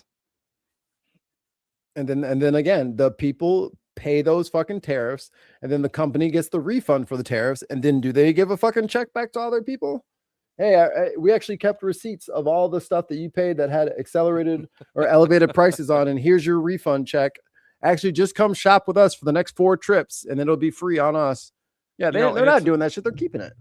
And it's unfortunate, like, we don't live in alternate timelines where we could be like, oh, what if he didn't start a war in Iran? What would the price of oil be?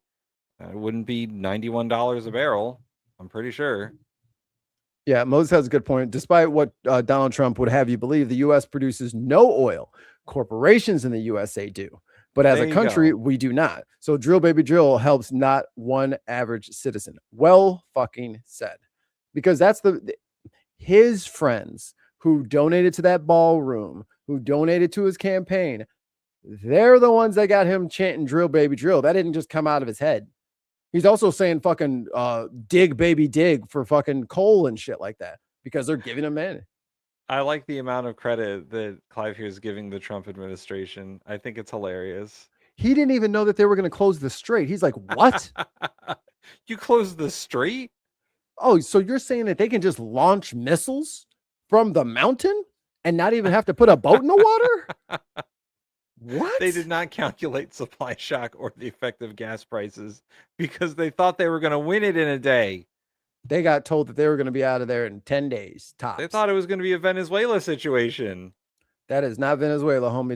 That is Big Brother Iran. He has been around for a long time and he is ready to fight literally anybody. So, and then Trump said he didn't actually care how much people paid for gas.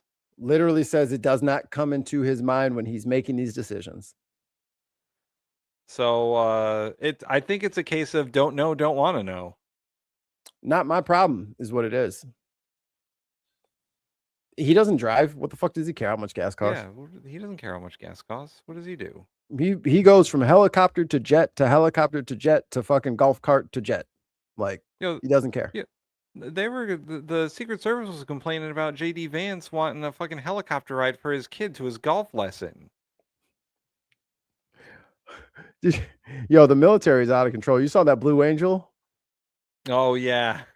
Motherfucker was like 150 feet above the deck, screaming at like Mach, like Mach 1 point something, because he definitely sonic boomed him.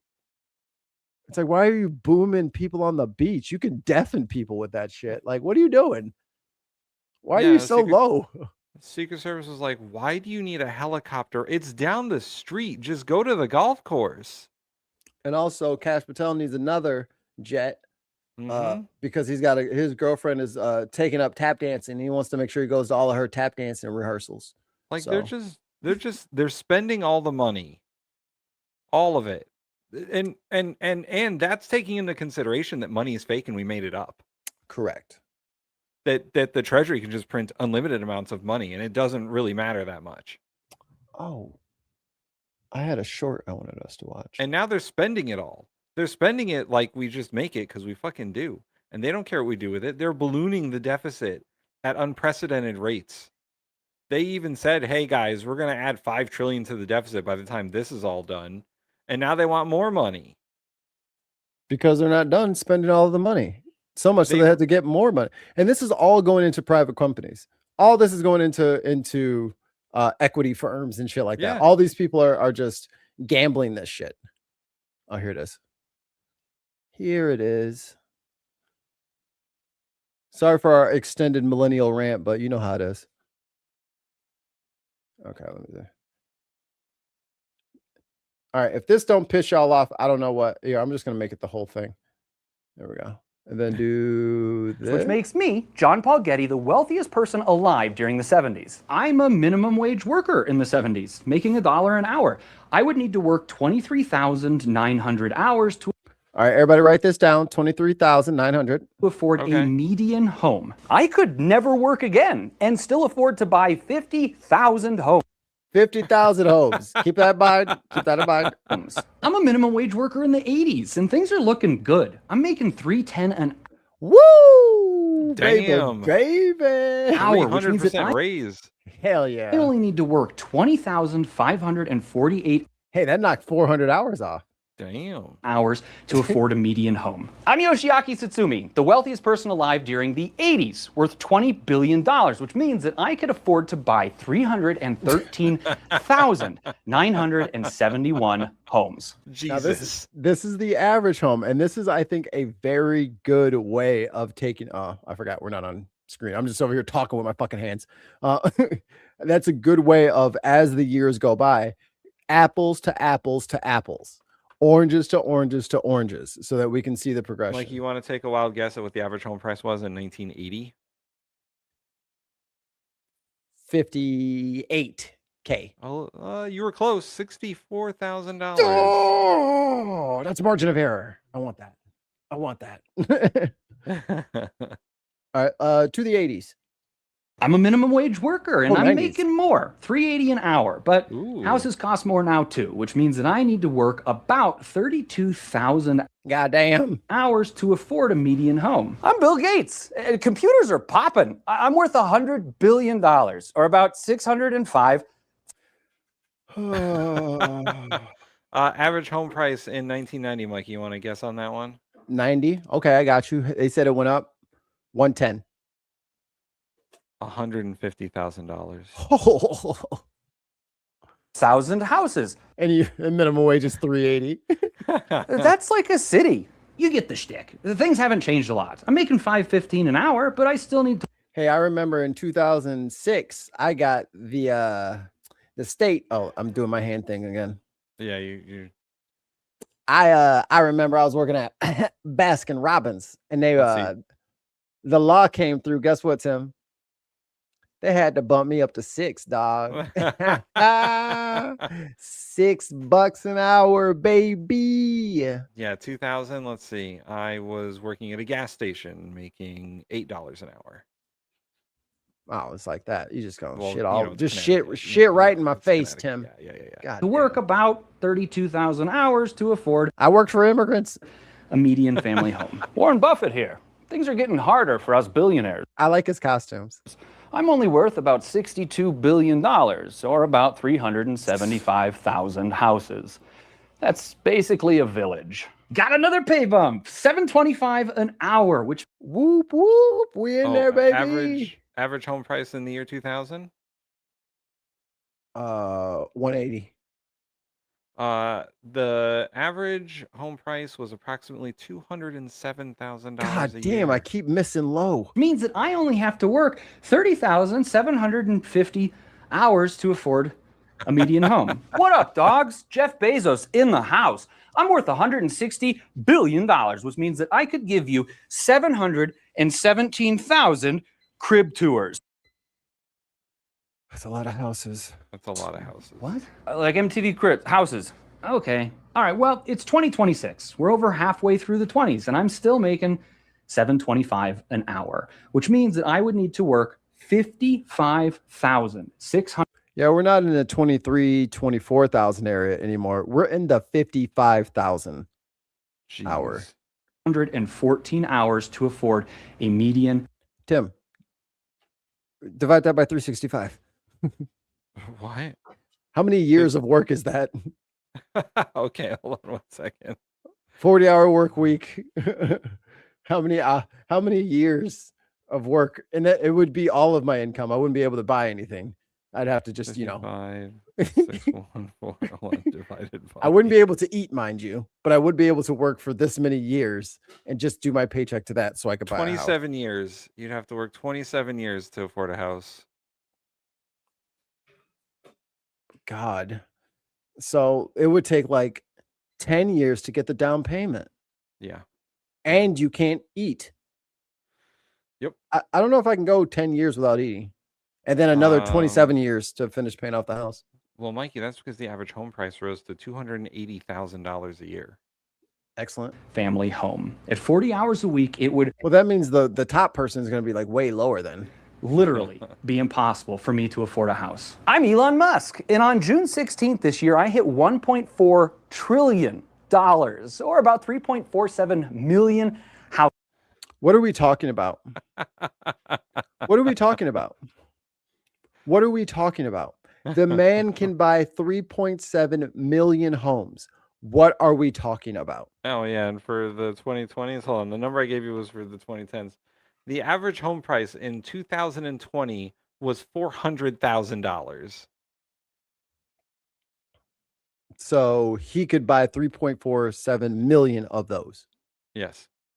$400,000 homes, which is the same home that you could have bought in 1980 for $64,000.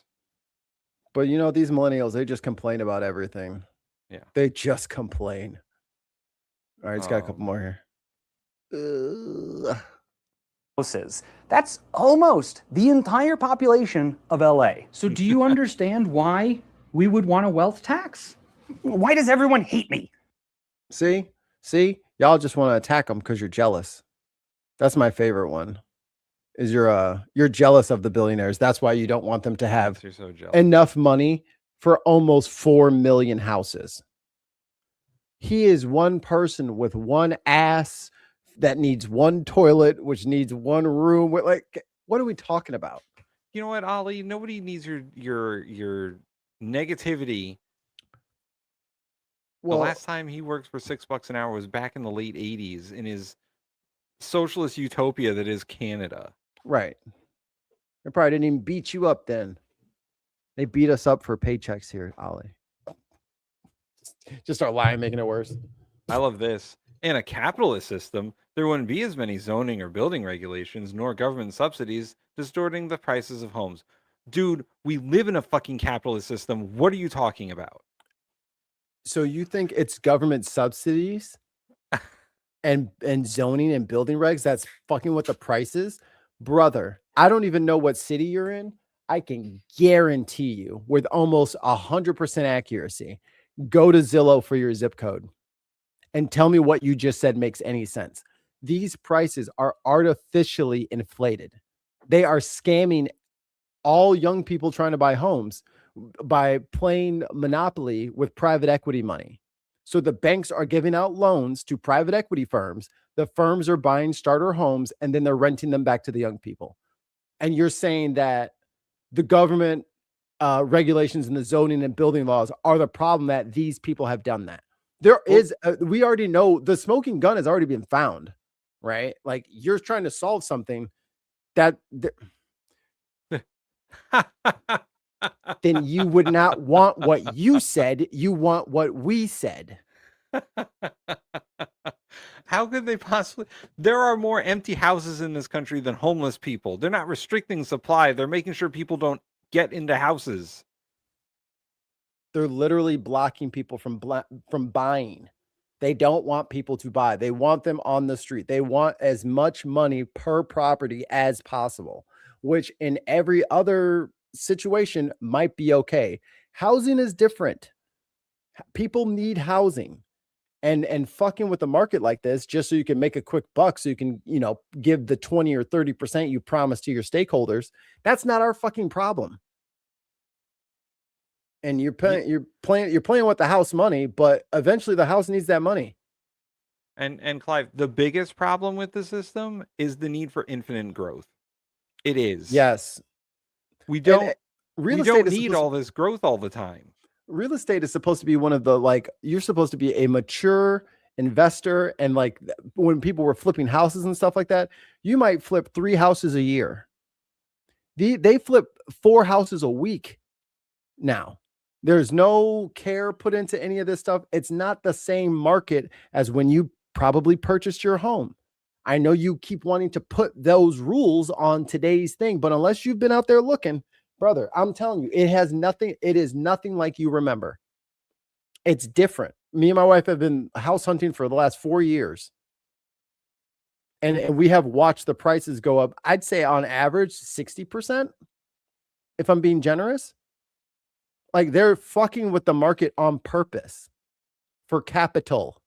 All right, this dude is just all about like, I assume like just unregulated capitalism, and it's just not a reality that anyone lives. Just like the DSA put a reality imaginary world in there, we also don't live in a fucking capitalist, pure capitalist society. It's not a voluntary market if it's not a fair market. If the market is being manipulated so much that a house that used to cost, I mean, brand new when the house was built was like $65,000 in the 80s, and then it gets resold a few times. So you're telling me a $65,000 house has any business being $350,000 for any reason? And the thing is that increase didn't happen until the last 5 years. It was still like under 100K up until 5 years ago when all of this shit exploded on purpose. Like, dude, you are falling for the scheme. You're acting like the market is acting on its own. It is being manipulated and everyone is yelling in your face. It's being manipulated. Like, no, it's just capitalism. No, they're doing crony capitalism. They're cheating. Right. And here's what happens. The landlords and the owners of these homes that they're renting out or whatever, let's not even talk about buying homes, let's talk about renting homes. They all get together and they collude about the price they're renting. Yep. So they artificially inflate the price. My rent at my last place went up $800 in 5 years. And that's leaning into the pure capitalism that you said would make prices cheaper. It's not going to make prices cheaper. No, they're going to make more money. That's what's going to happen. We're not going to get better housing options, which should be the goal for housing, is to have people housed, not just, is this another way that I can turn this into a checker game and I can just hose the system for as much money as possible. If you do that for long enough, you're going to have an entire army of houseless people, and you don't want that. Kay is right. Crony capitalism is just capitalism. Well, yeah, it's capitalism, but this is like a more deliberate, colluded capitalism, right? Not just the wanton vultures, but this is a pack of wolves that descend on a market and extract value from it. See, I think that's where we're missing the point here, Clive. Demand is not unlimited. Growth is not unlimited. There is a certain amount of demand that once you meet, you don't want to lower it anymore. That's the entire reason of supply and demand capitalism. They want prices to be at a certain place because that's the amount that they want for their whatever the product is. House, orange juice, Lego set. They want that money, and they will make the supply slow enough so they can get that money. And God forbid they ever increase supply. Why would they do that? That's why they're doing it now. They want to build new homes, and these new homes are $400,000, $500,000, which no one can fucking afford. The home builders don't want to spend the money on the materials to buy the houses. They would rather sell the existing houses that they already have. How is supply slowed? Again, open up the Zillow app, put in your zip code. I guarantee you, zoom out a little bit, you're gonna find like starter homes or townhouses or something like that for rent for like let's say rent in your area is like $2,500 or something like that. You're gonna find like 10 or 15 in there that are like $8,000, $7,000, $10,000, and they do that so that the average goes up. These are properties owned by, it used to be Zillow, but I think they got sued for it. But these are private equity companies that are colluding with other private equity companies to artificially increase the market rate by just buying up properties, jacking up the rent for them and saying, look, the average asking price is X. See, this is abundant shit right here, Mikey. It's not zoning in regs. Zoning is the reason. Zoning is the reason. They're in residential. What are you talking about? It's all residential. So what other zoning concern do you have? Or do you want to put humans inside of construction sites or former what's it called? Like the steel works and shit like that. These utilitarian sites. If that's what you want to do to people, that's fucking crazy, bro. How about you go live in an old fucking steel mine and you can breathe in asbestos and everything that? Or do you want, I think everybody should be able to live in the flat, safe ground that everybody gets to live into, and people shouldn't be forced into old warehouses because that's where all the poors need to go, into warehouses. No, there is enough housing for everyone, but there are greedy bitch vultures stealing and gatekeeping. We don't need more fucking supply, Clive. That is the lie that you have been sold. That is the hook that you have swallowed. We already have enough houses. They are pricing people out of them on purpose to maximize profits. That is as clear as I can say it. Did you understand that one? We have enough houses. I really wish Iris Swede was here to make our econ arguments more clear. We have enough. They're just not letting the money move. That's the problem. All right, Mikey, I gotta go. Yeah, we're getting out of here because I gotta pee. Bring back Hephaestus. Yeah, that's what I'm saying. Bring back Hephaestus. Right. But good luck, everybody. It's gonna be a long weekend. We'll see you all tonight for Unboxed Politics for the finals for the in-season tourney. Ba-ba-bum, ba-ba-bum, ba-ba-bum, ba-ba-bum. Uh-oh, just unplug something. Oh. And we will see you later. Don't forget to drink your me.